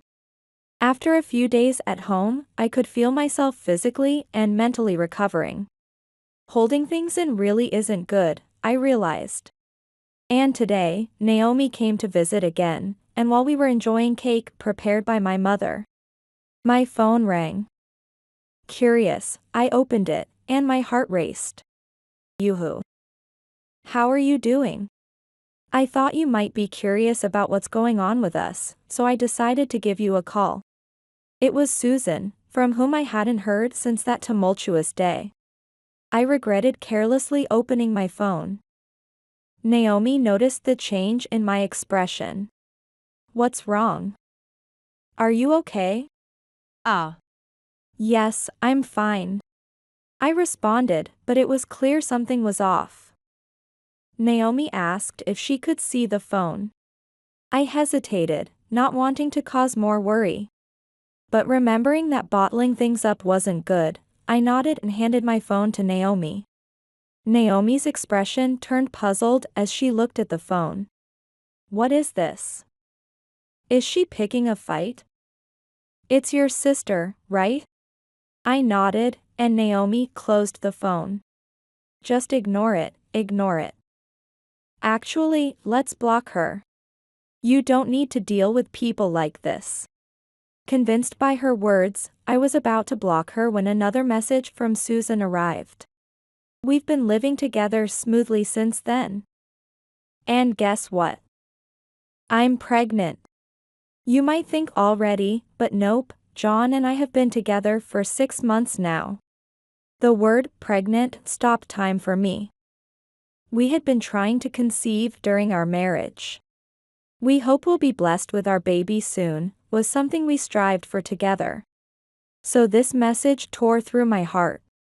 Tears came unbidden, and seeing this, Naomi was shocked and took the phone from my hands. What? Unbelievable. I'm so irritated I could explode. We should sue them. Sue them. That was something I had considered when I first received the message. But now, I had no energy left and had given up. I just don't want to deal with this anymore. When I muttered this, Naomi calmed down. Sorry. I got carried away. You're right. You don't want to deal with this. That's for the best. Naomi rubbed my back, and her touch was so comforting that I cried for a while. Then, as I was in this state, my mother came into the living room. Hey, Lily. Actually, I haven't told your father about this yet. I understood what her words meant. If he knew, my father would be furious. But I think it's time we told him. My mother's solemn words hit me hard. I thought for a moment. I think it's better to tell him too. This is just too much. With Naomi's agreement, I decided to let my mother speak to him. Naomi went home, and in the evening, my father returned from work. Oh. It smells good here. What's for dinner tonight? Welcome home, Dad. I'm home. According to my mother, my father had been in a better mood since I came back home. He was usually not grumpy, but he seemed happy every day, glad that I had returned. I was genuinely happy and thankful to have a safe place to return to. But today, my mother had a serious look as she started a conversation with my father. Welcome home, Dad. I'd like to have a fun chat as usual. But there's something important we need to talk about. Seeing my mother's expression, my father also turned serious and looked at me. Is this about you? Let's hear it. Just seeing his kind face made me want to cry. After explaining everything to him, his expression remained calm. But I could feel an undercurrent of anger. I see. Lily, don't block her yet. Huh? You don't need to read the messages, but don't block her just yet. Told so by my father, I nodded. He must have a plan. My mother always accepted my father's decisions at times like these. For now, Lily, don't block Susan, and don't look at any messages. It might be good to let Naomi know to consult with her too. Understood. Thanks for telling us. Lily, you're okay. Your mom and I are here for you. And so is Naomi. Touched by my parents' kind words and smiles, I felt relieved and burst into tears. Seeing me, my father and mother laughed. My heart felt incredibly warm. That night, I shared with Naomi, it's good to have such supportive parents. And I have you too. Looking up at the night sky, I truly felt it. Following our discussion, I decided to move. Moving meant returning to my parents' house. Since my workplace was within commuting distance from my parents' house, Naomi suggested that it would be better for my mental health to live at my parents' house rather than staying alone with unhappy memories. Since the lease was in my name, I processed the cancellation and sent John's belongings to his parents' house. On the day of the move, I also handled the mail forwarding at the post office and successfully completed the move. I said goodbye to the landlord with a smile, thankful for his help. Thus, I started living at my parents' house and successfully returned to work. My colleagues were very worried about me, but I could finally smile and reassure them properly. My boss told me not to overdo it, making me realize once again what a great workplace it was. A few months later, I'm home. When I returned home, my mother greeted me with a serious face. Welcome back, Lily. There's something we need to talk about. Come to the living room as soon as you've changed. Ah. Okay. Understood. Predicting something was up from my mother's serious expression, I changed into home clothes and went to the living room where my parents sat with a letter. Looking puzzled, I tentatively sat down in front of them and looked at the letter placed before me. An invitation? I muttered softly, and my father confirmed, yes. It seemed to be an invitation to a wedding. But was there some problem with it? Can I look at it? Yes, you can. I took the invitation in my hands. The sender was, shockingly, Susan and John. What? My voice involuntarily rose. Since you moved, you had a forwarding address, right? This was delivered to your home. That's right. No wonder both their faces were so grave. Yet, strangely, I was calm. Previously, I would have been shocked, but now, I only felt incredulity. Are you okay? Mother was worried. Father was also looking at me. Somehow, I'm much more okay than I thought I would be. Looking at this, I'm just dismayed. I mean, how much more do they want to degrade me? Right. She is my daughter, but this is beyond what I can tolerate. I'm glad Lily isn't as shocked as we feared. But this is definitely going too far. Behind my parents, I could almost see flames. I was thankful that my parents were angry for my sake. It's addressed to me. I don't have to go, right? When I asked this, my parents looked me straight in the eyes. Your mother and I will go. What? We'll show them hell. It was the first time I'd seen my usually gentle parents this angry, and it unsettled me. But this is addressed to me. Though, dear, as parents of the bride, we can't just not show up, can we? Exactly. It's our daughter's wedding, we're looking forward to it, right, Mother? Yes, indeed. My parents exchanged smiles. All I could manage was a wry smile. When I talked about this with Naomi, she wasn't surprised at all. Aren't your parents right? If you're family of the bride or groom, you really should attend. But, oh, a wedding, huh? Even over the phone, I could tell she was smirking. It seemed I was surrounded by strong-willed people who could also be quite intimidating when angered. On the day of the wedding. Are we really going?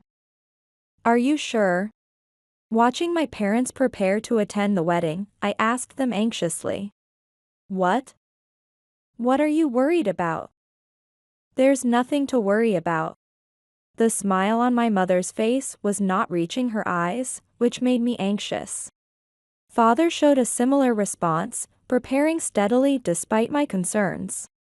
I wonder if this is okay. Ignoring my worries, I heard the sound of a car arriving. I went to the front door to check, thinking they had called a taxi. But the car parked outside was familiar. And out of the car stepped Naomi. Naomi? What are you doing? I exclaimed as I opened the door, and there was Naomi. Dressed in a party dress, looking glamorous. Morning. Are your dad and mom ready? No, answer my question first. Eh? I'm attending the wedding too, you know? Huh? I was shocked by her statement, and just then, my parents came out of the house. I asked them what was going on, and it turned out that Naomi had a friend who was a relative of John. After explaining the situation, she was allowed to attend as his relative's girlfriend. Hearing this, my parents didn't try to stop her, instead, they were excited to go together. While I was wondering what they were thinking, Naomi said, I can't just stand by and let this happen to Lily. You understand, right? Although I was anxious, I agreed. Then, my parents and Naomi left for the venue together in the same car. I felt like I should have gone too, but Naomi sensed this and said, if you want to see, I can show you via video call. Reluctantly, I stayed home alone. However, curious. I contacted Naomi to connect me via video call. When they arrived at the venue, my parents and Naomi headed to the registration. Naomi's name was listed thanks to John's relative's arrangement. But my parents weren't on the guest list. The receptionist looked flustered and went to check, only for Susan to arrive at the scene. She was shocked and visibly disturbed to see my parents. How come you're here? Why? We're her parents, it's only natural for us to be here. It seems there was a mix-up since we didn't receive an invitation. Susan gave a forced smile. I invited Lily, actually. Oh, when Lily told us she was surprised too. We had no idea she was getting married. And since Lily had work today, we came in her place. It's fine to send an invitation to Lily, but you should have sent one for us too. It wouldn't look good for the bride's parents to be absent, would it? My father mentioned the lack of invitation twice. From Naomi's video call, I couldn't see my parents' expressions, but I could imagine. Oh, yes, of course. I'm just so happy my parents could be here. Susan, misunderstanding, genuinely believed her parents had come for her. How delusional. Then the groom, John, appeared and went pale on seeing my parents. Relax, John. They came to celebrate with us. They really do love me. It's because of how Lily is. Hearing this, John seemed relieved and smiled as he greeted my parents. Then John's parents joined them, and the atmosphere turned lively. Seeing John's parents, who had been kind to me as their daughter-in-law, enjoying themselves was a bit painful. Was our relationship good only because I was John's wife? I felt a bit shocked. Maybe it was right not to go after all. I muttered to myself. Then the scene moved to the ceremony. And then to the reception where Susan and John entered looking happy. From time to time, Naomi asked, "Are you okay?" I was surprisingly calm watching it and kept saying, "I'm okay." I was more concerned about my phone's battery. But Naomi reassured me she had a portable charger if needed. As the moment for the parents' thank you letters approached, Susan started to panic because she hadn't prepared for her parents' presence. Seeing this, my parents asked the host for a microphone. Today, we weren't supposed to be here. So it's understandable that Susan isn't prepared. Therefore, we'd like to give a surprise message to our daughter, Susan. The venue applauded at my father's words. Susan, thinking she was being helped, grinned and applauded. Dad, I'm so happy. Her insincere gratitude was grating. I continued watching in discomfort. Then my father began something unbelievable with a smile. Our surprise is this. As he spoke, the doors to the banquet hall suddenly opened. And several men stood there, all looking outraged.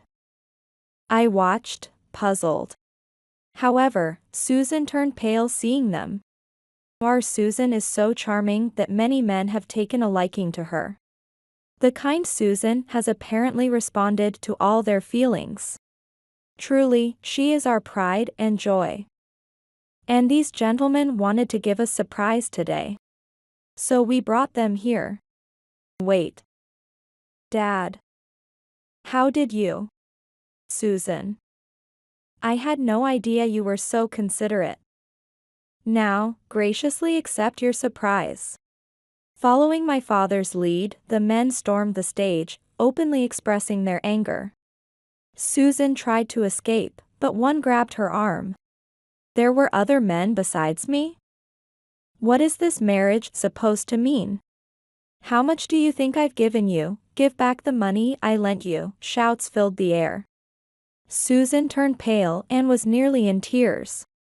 Naomi commented calmly, "Wow," but I was shocked and speechless. John was also confronting Susan, "What is this supposed to mean?" But Susan was too flustered to respond. Then my mother took the microphone and started speaking.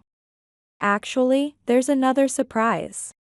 As my husband mentioned earlier, our daughter Susan is very attractive. So much so that she is also popular among women. As my mother spoke, several women stood up. These ladies also wanted to meet Susan. Following my mother's lead, the women converged on Susan. You stole my man, and you think you can be happy? You had an affair with my husband, pay the alimony quickly. You disappeared after borrowing money. Pay it back now. The situation was utter chaos. The wedding venue wasn't just buzzing, it was a hellish scene. I thought the other guests would be shocked, but instead, they seemed more dumbfounded. Even in such chaos, the smiles on my parents' faces were frightening. And I realized just how people saw my sister. In the midst of this battleground, a person took the microphone. Susan, to think such a charming person is marrying my son, I'm thrilled. Unexpectedly, the former mother-in-law made a bizarre statement. Just as I was wondering what she was talking about, she continued. While it may not compare to the wonderful surprise prepared by Susan's parents, we also have a surprise. At those words, John looked shocked. What are you saying, Mom? Can't you see what's happening? Ignoring John's attempts to calm the situation, the former father-in-law took the microphone. Firstly, I'd like to thank Susan's father and mother for the appropriate surprise they've brought to this occasion. I currently run a company, but I have decided to remove John from being my successor. This is our surprise to you. What? Huh? Both Susan and John were dumbstruck. I had heard during their marriage that the former father-in-law was planning to make John his business successor. His declaration to do the opposite was shocking to me as well. What are you saying, Dad? You've made your own decisions to cheat, to divorce, and to remarry. Up to this point, you've made your choices. A person capable of making such grand decisions should start his own business instead of taking over mine. Don't decide on your own. You said I was the successor, didn't you? Are you kidding? John was visibly panicked by his father's words. No, we're serious. You're already standing on your own 2 feet. Use that judgment to make your way in the world from now on. With the wonderful Susan by your side. Exactly. Having a son who can make such selfish decisions makes me proud. I was speechless. The former in-laws seemed to be smiling just like my parents. But their eyes were not. They appeared to be quite angry. Naomi was chuckling. Serves him right. I'm trying hard not to laugh out loud. I'm so shocked I can't even close my mouth. As I said this, Naomi shared more with me. In my absence, the former in-laws had come to apologize. They had treated me like their own daughter. And along with my parents, the four of them had planned this surprise revenge. Naomi had been in contact with my parents and had also heard from John's relatives. Apparently knowing everything. Tears started flowing as I realized how many people were on my side. You're not alone. There are so many people who care about you, Lily. How could they stay silent when someone they care about is hurt? Yes, yes. I was crying too much to speak properly, but I managed to nod. Thank you. By the time I managed to say thank you, I could see my parents and former in-laws looking at us with gentle smiles. The venue continued to be a battleground, with staff trying to intervene in the chaos. Then, a man stood up and headed towards the stage. He approached John, who went pale and then collapsed to his knees. Something was said. Then, the man returned to his seat. Hey, what did that man just say? I can't tell from this distance unless he uses a microphone. Should I go over and ask him directly? With that, Naomi took the smartphone and moved towards the man. Excuse me. When Naomi spoke to him, the man turned around. I gasped. Uncle. Yes, it was my father's brother, my uncle. Naomi showed him the screen. And my uncle was surprised and very happy to see me.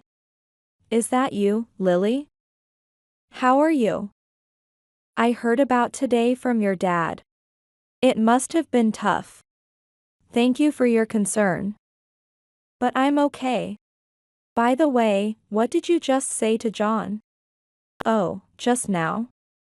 Since this is my hotel that I manage, I told him we'll be seeking damages.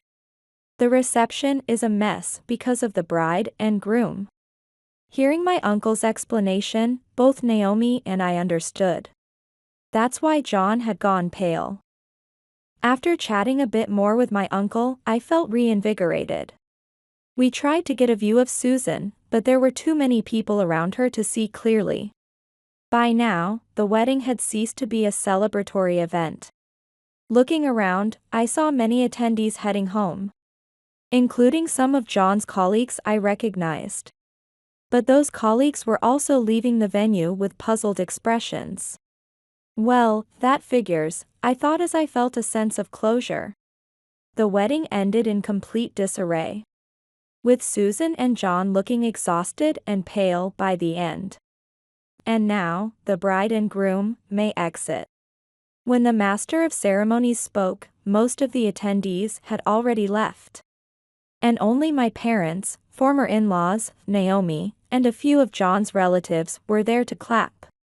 A while later, my parents returned home and I went out to meet them, along with Naomi and John's parents.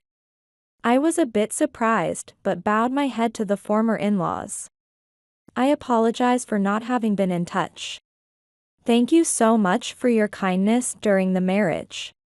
And I'm sorry for ending it the way I did. I had been bothered by not being able to apologize to the former in-laws after the divorce. So I took this opportunity to express my apologies. The former in-laws, teary-eyed, placed their hands on my shoulders. It's us who should be apologizing, they said. But I insisted they didn't need to apologize and thank them for their kindness during my marriage. Afterwards, we all had tea together, expressed our gratitude for the wedding event, and parted on good terms.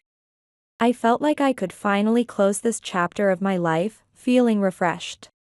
A few days later, while I was at work, my phone rang. It was a message from Susan. I had forgotten to block her, but checked the message, which was full of complaints. Your fault, our marriage is ruined. Take responsibility. It was you who snitched to the parents, wasn't it? Jealous much? Just because you're unhappy, don't push it on others. Pathetic loser. I pondered for a moment, then asked Naomi, who was at the desk next to mine. Can we still claim damages for infidelity? Easy. She's been sending enough evidence herself. Indeed. Feeling completely over it, I decided to hire a lawyer to demand alimony. I saved all the correspondence and images Susan had sent, and replied to her. Oh, thanks for all the evidence of your affair. You'll be hearing from my lawyer soon, so let's stop the direct contacts, okay? A lawyer? What are you thinking? Stop it. Susan began deleting the messages and images she had sent. But I informed her that I had already saved all the evidence, which visibly unsettled her, and she started apologizing. Sorry. It was all lies. I'll return John, who's no longer going to be the next CEO.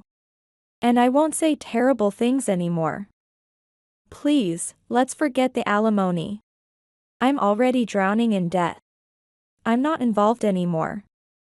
Don't need John either, so do whatever you like. Maybe it was good you took him away. Don't need a man who cheats. Thanks for saving me in the end, big sis. I sent that and cut off contact. I blocked Susan, and she tried to reach out through different accounts, but I blocked those too. I consulted with the lawyer I had been referred to, submitted all the evidence. And they were quick to act. Whether the lawyer had contacted him or not, I soon received a message from John. Maybe because things hadn't worked out with Susan. He sent a creepy, Romeo type of message, which I didn't respond to and blocked. My parents also received a request from him to speak with me. But after feeling intimidated by my parents, he hasn't contacted me since. Later, my lawyer informed me that Susan and John had finally agreed to pay the alimony. Susan apparently tried to fight the claim using her usual tactics. But such arguments don't work against a lawyer. Realizing she had no chance, she reluctantly agreed. John, too, initially resisted, but, upon realizing that Susan had sent me ample evidence of their affair, he became pale and conceded. Although it was painful to think how much I had been hurt by such childish people, I was grateful for the many people who had supported me. Afterwards, Susan and John divorced. Susan, having no one to turn to, once contacted her parents. But they declared they were cutting ties, and she hung up crying. John, a rumor milled at work, felt uncomfortable and resigned. Unable to return home, he now scrapes by with part-time jobs. As for me, I received high praise at work and was promoted. In a new department, I met someone special and we began a serious relationship. Naomi and a relative of John are also getting along well, often sharing fond stories about each other. And to celebrate this relief, next month, my parents, Naomi, and the former in-laws are all planning to take a trip to a hot spring. Although I had once hit rock bottom, I now feel happier than before.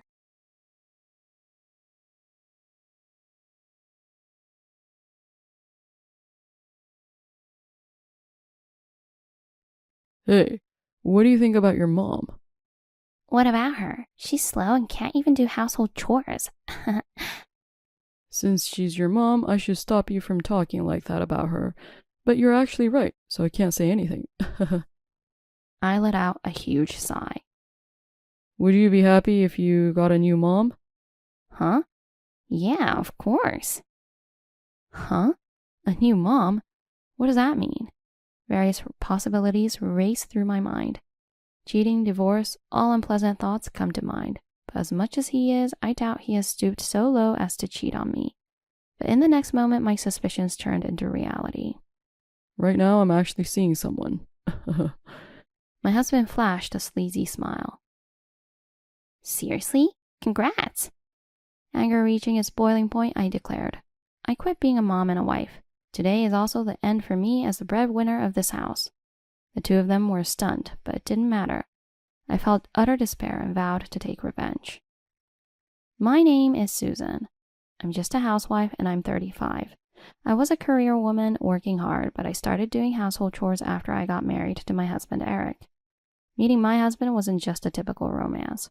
It dates back to 11 years ago. Back then, I was a team leader in a major project boosting sales. I think I was a good team player, contributing a lot to the company I was working for. Recognized for my performance, I was even promoted.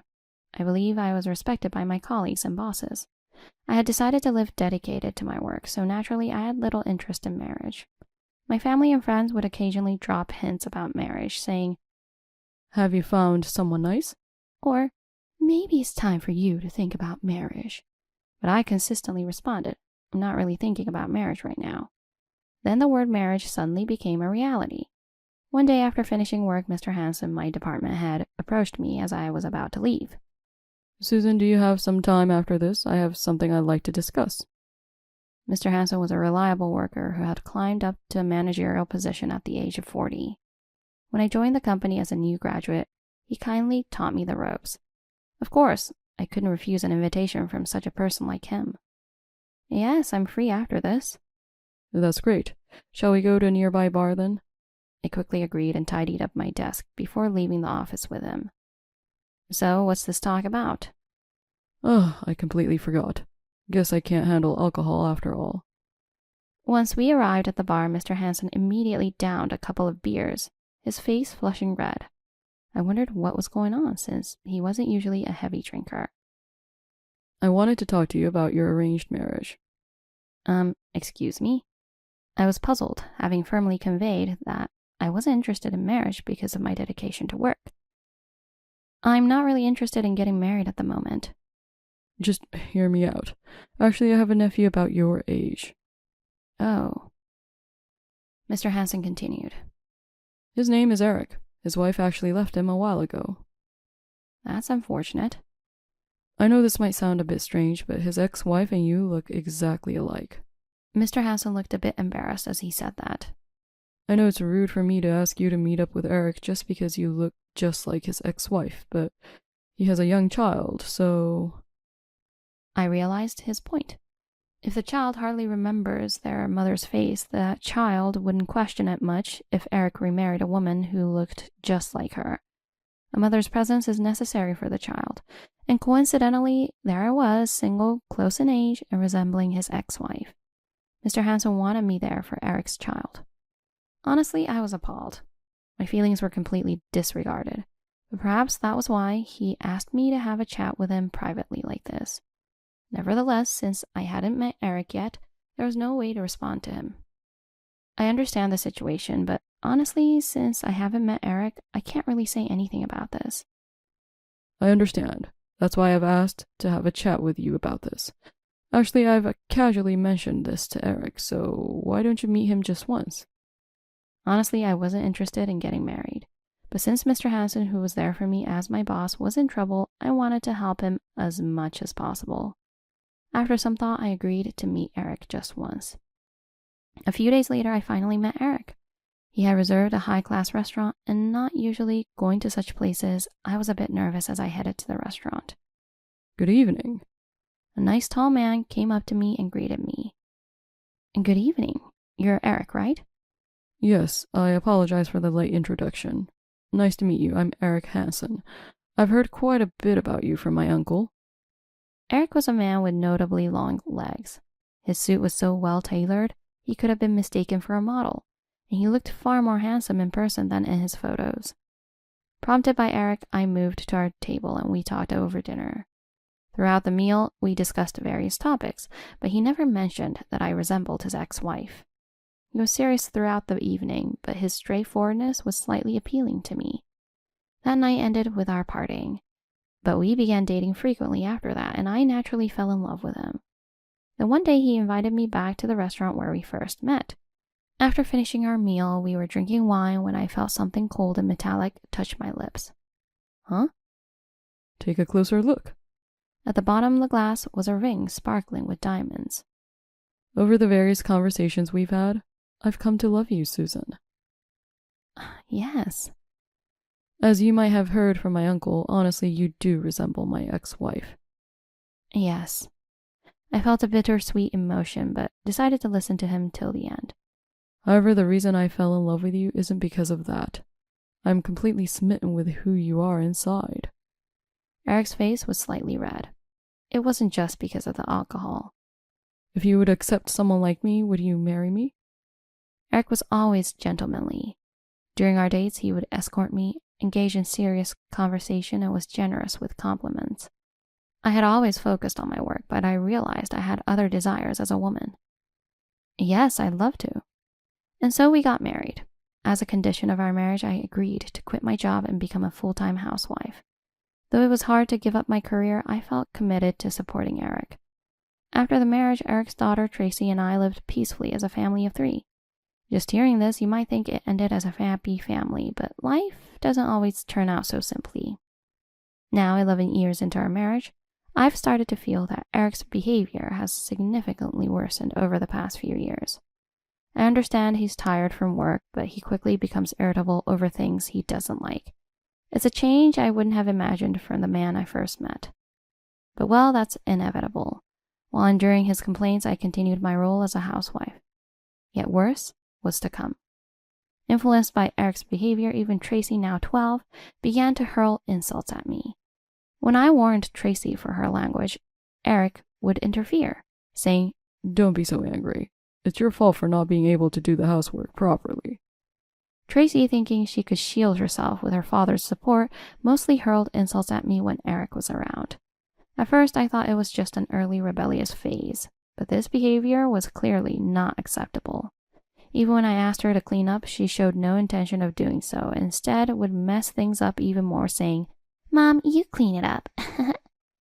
I discussed this with Eric as it wasn't good for her upbringing, but it seemed he had no interest in parenting.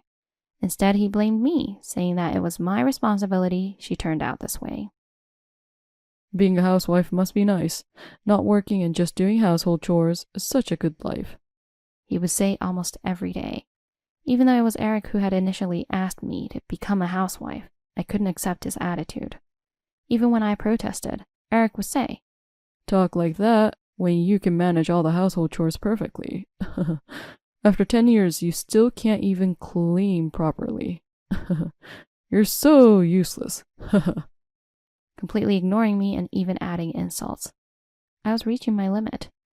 Honestly, no matter how hard I tried, my love for Eric and Tracy was fading. I felt bad for Mr. Handsome, but this was something I just couldn't handle. Unless Eric's behavior improved, this would likely continue. Being verbally abused by both my husband and daughter, I persevered, doing what I had to do. But even those days had to come to an end. One day, as I was leaving my room to go to the bathroom, I overheard Tracy and Eric talking in the living room. I listened half-heartedly, expecting them to be talking badly about me, but the content of their conversation was far worse than any insult about me. Hey, Tracy, what do you think about your mom? What about her? She's slow and can't even do housework. Since she's your mom, I should stop you from talking like that about her. But you're actually right, so I can't say anything. I let out a huge sigh. Would you be happy if you got a new mom? Huh? Yeah, totally. Huh? A new mom? What does that even mean? Various possibilities raced through my mind. Cheating, divorce, all sorts of unpleasant thoughts came to mind. But as much as who Eric is, I doubted he would stoop so low as to cheat on me. But in the next moment, my suspicions turned into reality. Right now, I'm seeing someone. Eric flashed a sleazy smile. No, normally would a father openly discuss cheating on his wife in front of his own daughter? This is unacceptable. He had changed so much from the Eric I once knew. Remember the woman who was with us when I took you out the other time, Tracy? Yeah. Was her name Rachel Anderson? She was beautiful. Actually, I've started dating her. Eric had a smug grin on his face as he said this. Seriously? Congrats. I couldn't help but see Tracy's innocent smile as grotesque. I had thought that perhaps we could revert to a happy family if he changed his behavior, but that hope quickly shattered. Desperately trying to control my urge to storm out, I began recording the conversation using the voice recorder function on my smartphone. Even after I started recording, Eric and Tracy cheerfully talked about his dates with his side piece. I realized that any affection I might have had for them had completely faded. Humans are indeed simple creatures. From the moment I knew I was betrayed, I completely lost all my love for them. Though my feelings had been fading, somewhere deep down I still loved them. I loved them unconditionally, simply because they were my family. How stupid of me. I was the only one loving them, while they loved someone else. Thinking this, frustration overwhelmed me and tears fell from my eyes. I swore to myself that I would have my revenge. Afterward, I hired a detective agency to investigate Eric's mistress. Since I knew her name, I expected results soon. By this point, I was somewhat looking forward to executing my revenge. When I returned home, I was insulted by Tracy as usual. Mom, you can't even hold a job and you got out? I felt nothing anymore. All I felt was disgust for the person in front of me. By the way, I have an overnight school trip tomorrow, so make sure you prepare my lunch. Her casual demand disgusted me, but I suddenly felt a rush of panic. What? Tomorrow? You should have told me earlier. Why didn't you tell me sooner? In my panic and anger, I scolded my daughter harshly. However, Eric, who was listening from the living room sofa, said indifferently, Don't shout at Tracy, just go and make it quickly. I no longer had the energy to argue and headed to the kitchen. While I was preparing tomorrow's lunch, I could hear Eric and Tracy talking in the living room. Tracy, you shouldn't become like your mom. Being a housewife is so easy that only useless people like her can do it. You're smart, because you have my genes, so make sure you work at a company in the future, okay? Yeah, of course. It's the same whether Mom is here or not. I'll work and live it on my own. If it weren't for the first part, Tracy's words would be a perfect answer for a child. But now I felt detached, as if her behavior was someone else's problem. And during their insults about me, I somehow finished preparing the lunch and returned to the living room. Eric was lazily scrolling through his smartphone on the sofa, still smirking, probably spending money on online games as usual. When I looked at the screen, there was a photo of a young woman. It was probably a picture of his mistress. How dare he brazenly look at it on the sofa? My anger towards my husband, who continued to show interest in his mistress even at such a time, and my daughter, who kept looking down on me, reached its peak. I gave up on cleaning the kitchen and went to my room, deciding to stay there for the night. I could always hear them bad-mouthing me from behind the door, but I didn't care anymore. I was leaving this house tomorrow. Yes, I had decided to leave. It might have been an emotional decision, but I had intended to leave this house ever since I discovered the affair. It just happened to be tomorrow. I no longer cared about either of them. The next day, as Tracy was getting ready for school and Eric was dressing in his suit for work, I said, I quit being a mother and a wife. I'm also done being the breadwinner of this house today. And then I left the house. They seemed puzzled by my words, but I didn't care anymore. I put my suitcases in the car and drove to my parents' house, which was a bit away. So, about me being the breadwinner of my family, actually, since Tracy started elementary school, I noticed that the amount Eric contributed to the household budget had visibly decreased. He probably spent it on his game or even did gambling before putting it into the household account. Thinking this couldn't continue, I secretly started an IT consulting company and began working from home.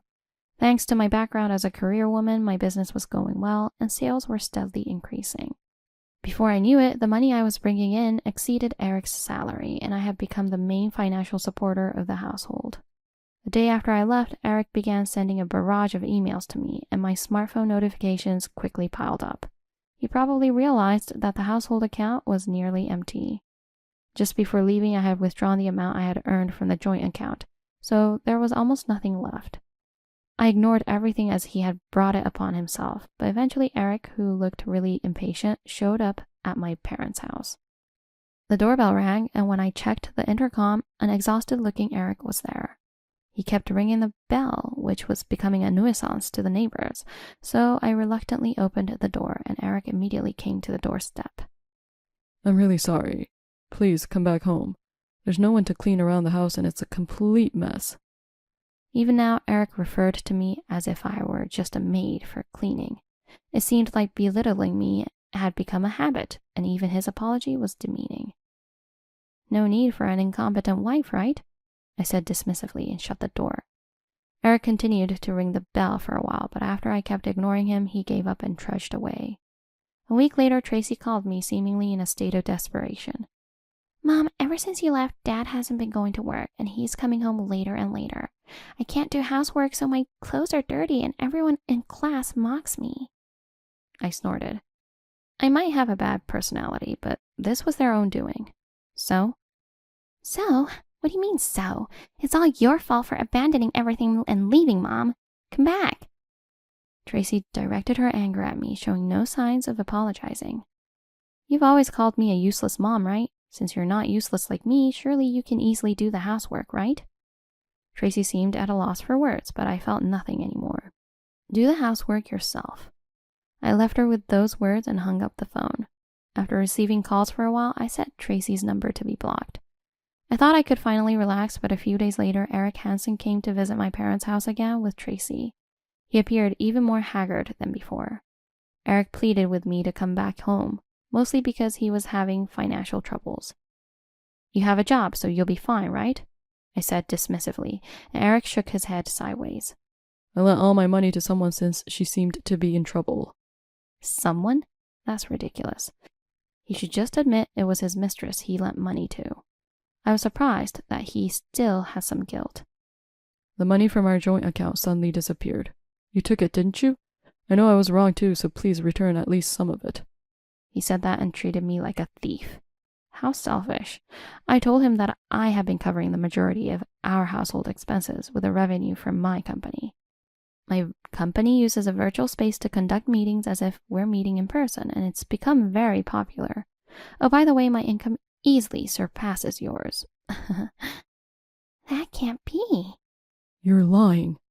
I'm not lying. After all the times you've belittled me, I was the breadwinner of this family. I paid for the rent, groceries, utilities, Tracy's allowance, and all her school fees from my own pocket. Seeing them collapse to their knees was just hilarious. Whatever, just come back. Otherwise I won't move from here, Eric said, bawling like a child throwing a tantrum. They pleaded so persistently that I thought it might finally settle things, so I reluctantly agreed to return home with them. When I arrived home, I was shocked by the mess.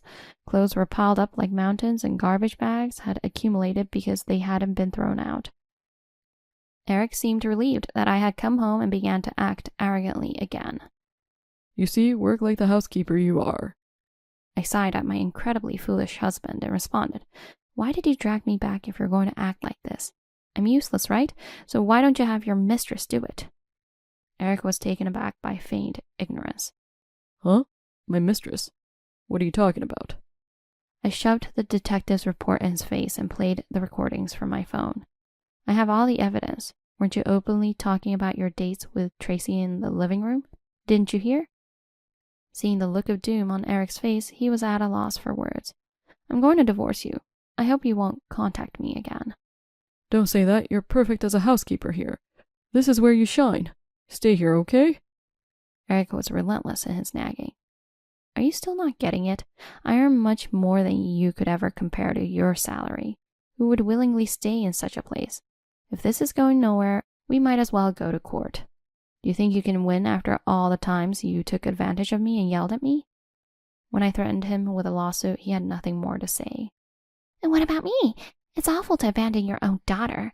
I'm still a minor. You should take care of me. I can't stay in this house anymore, so you should take me to Grandma's. Tracy continued to insult me. She always had an arrogant attitude, just like her father.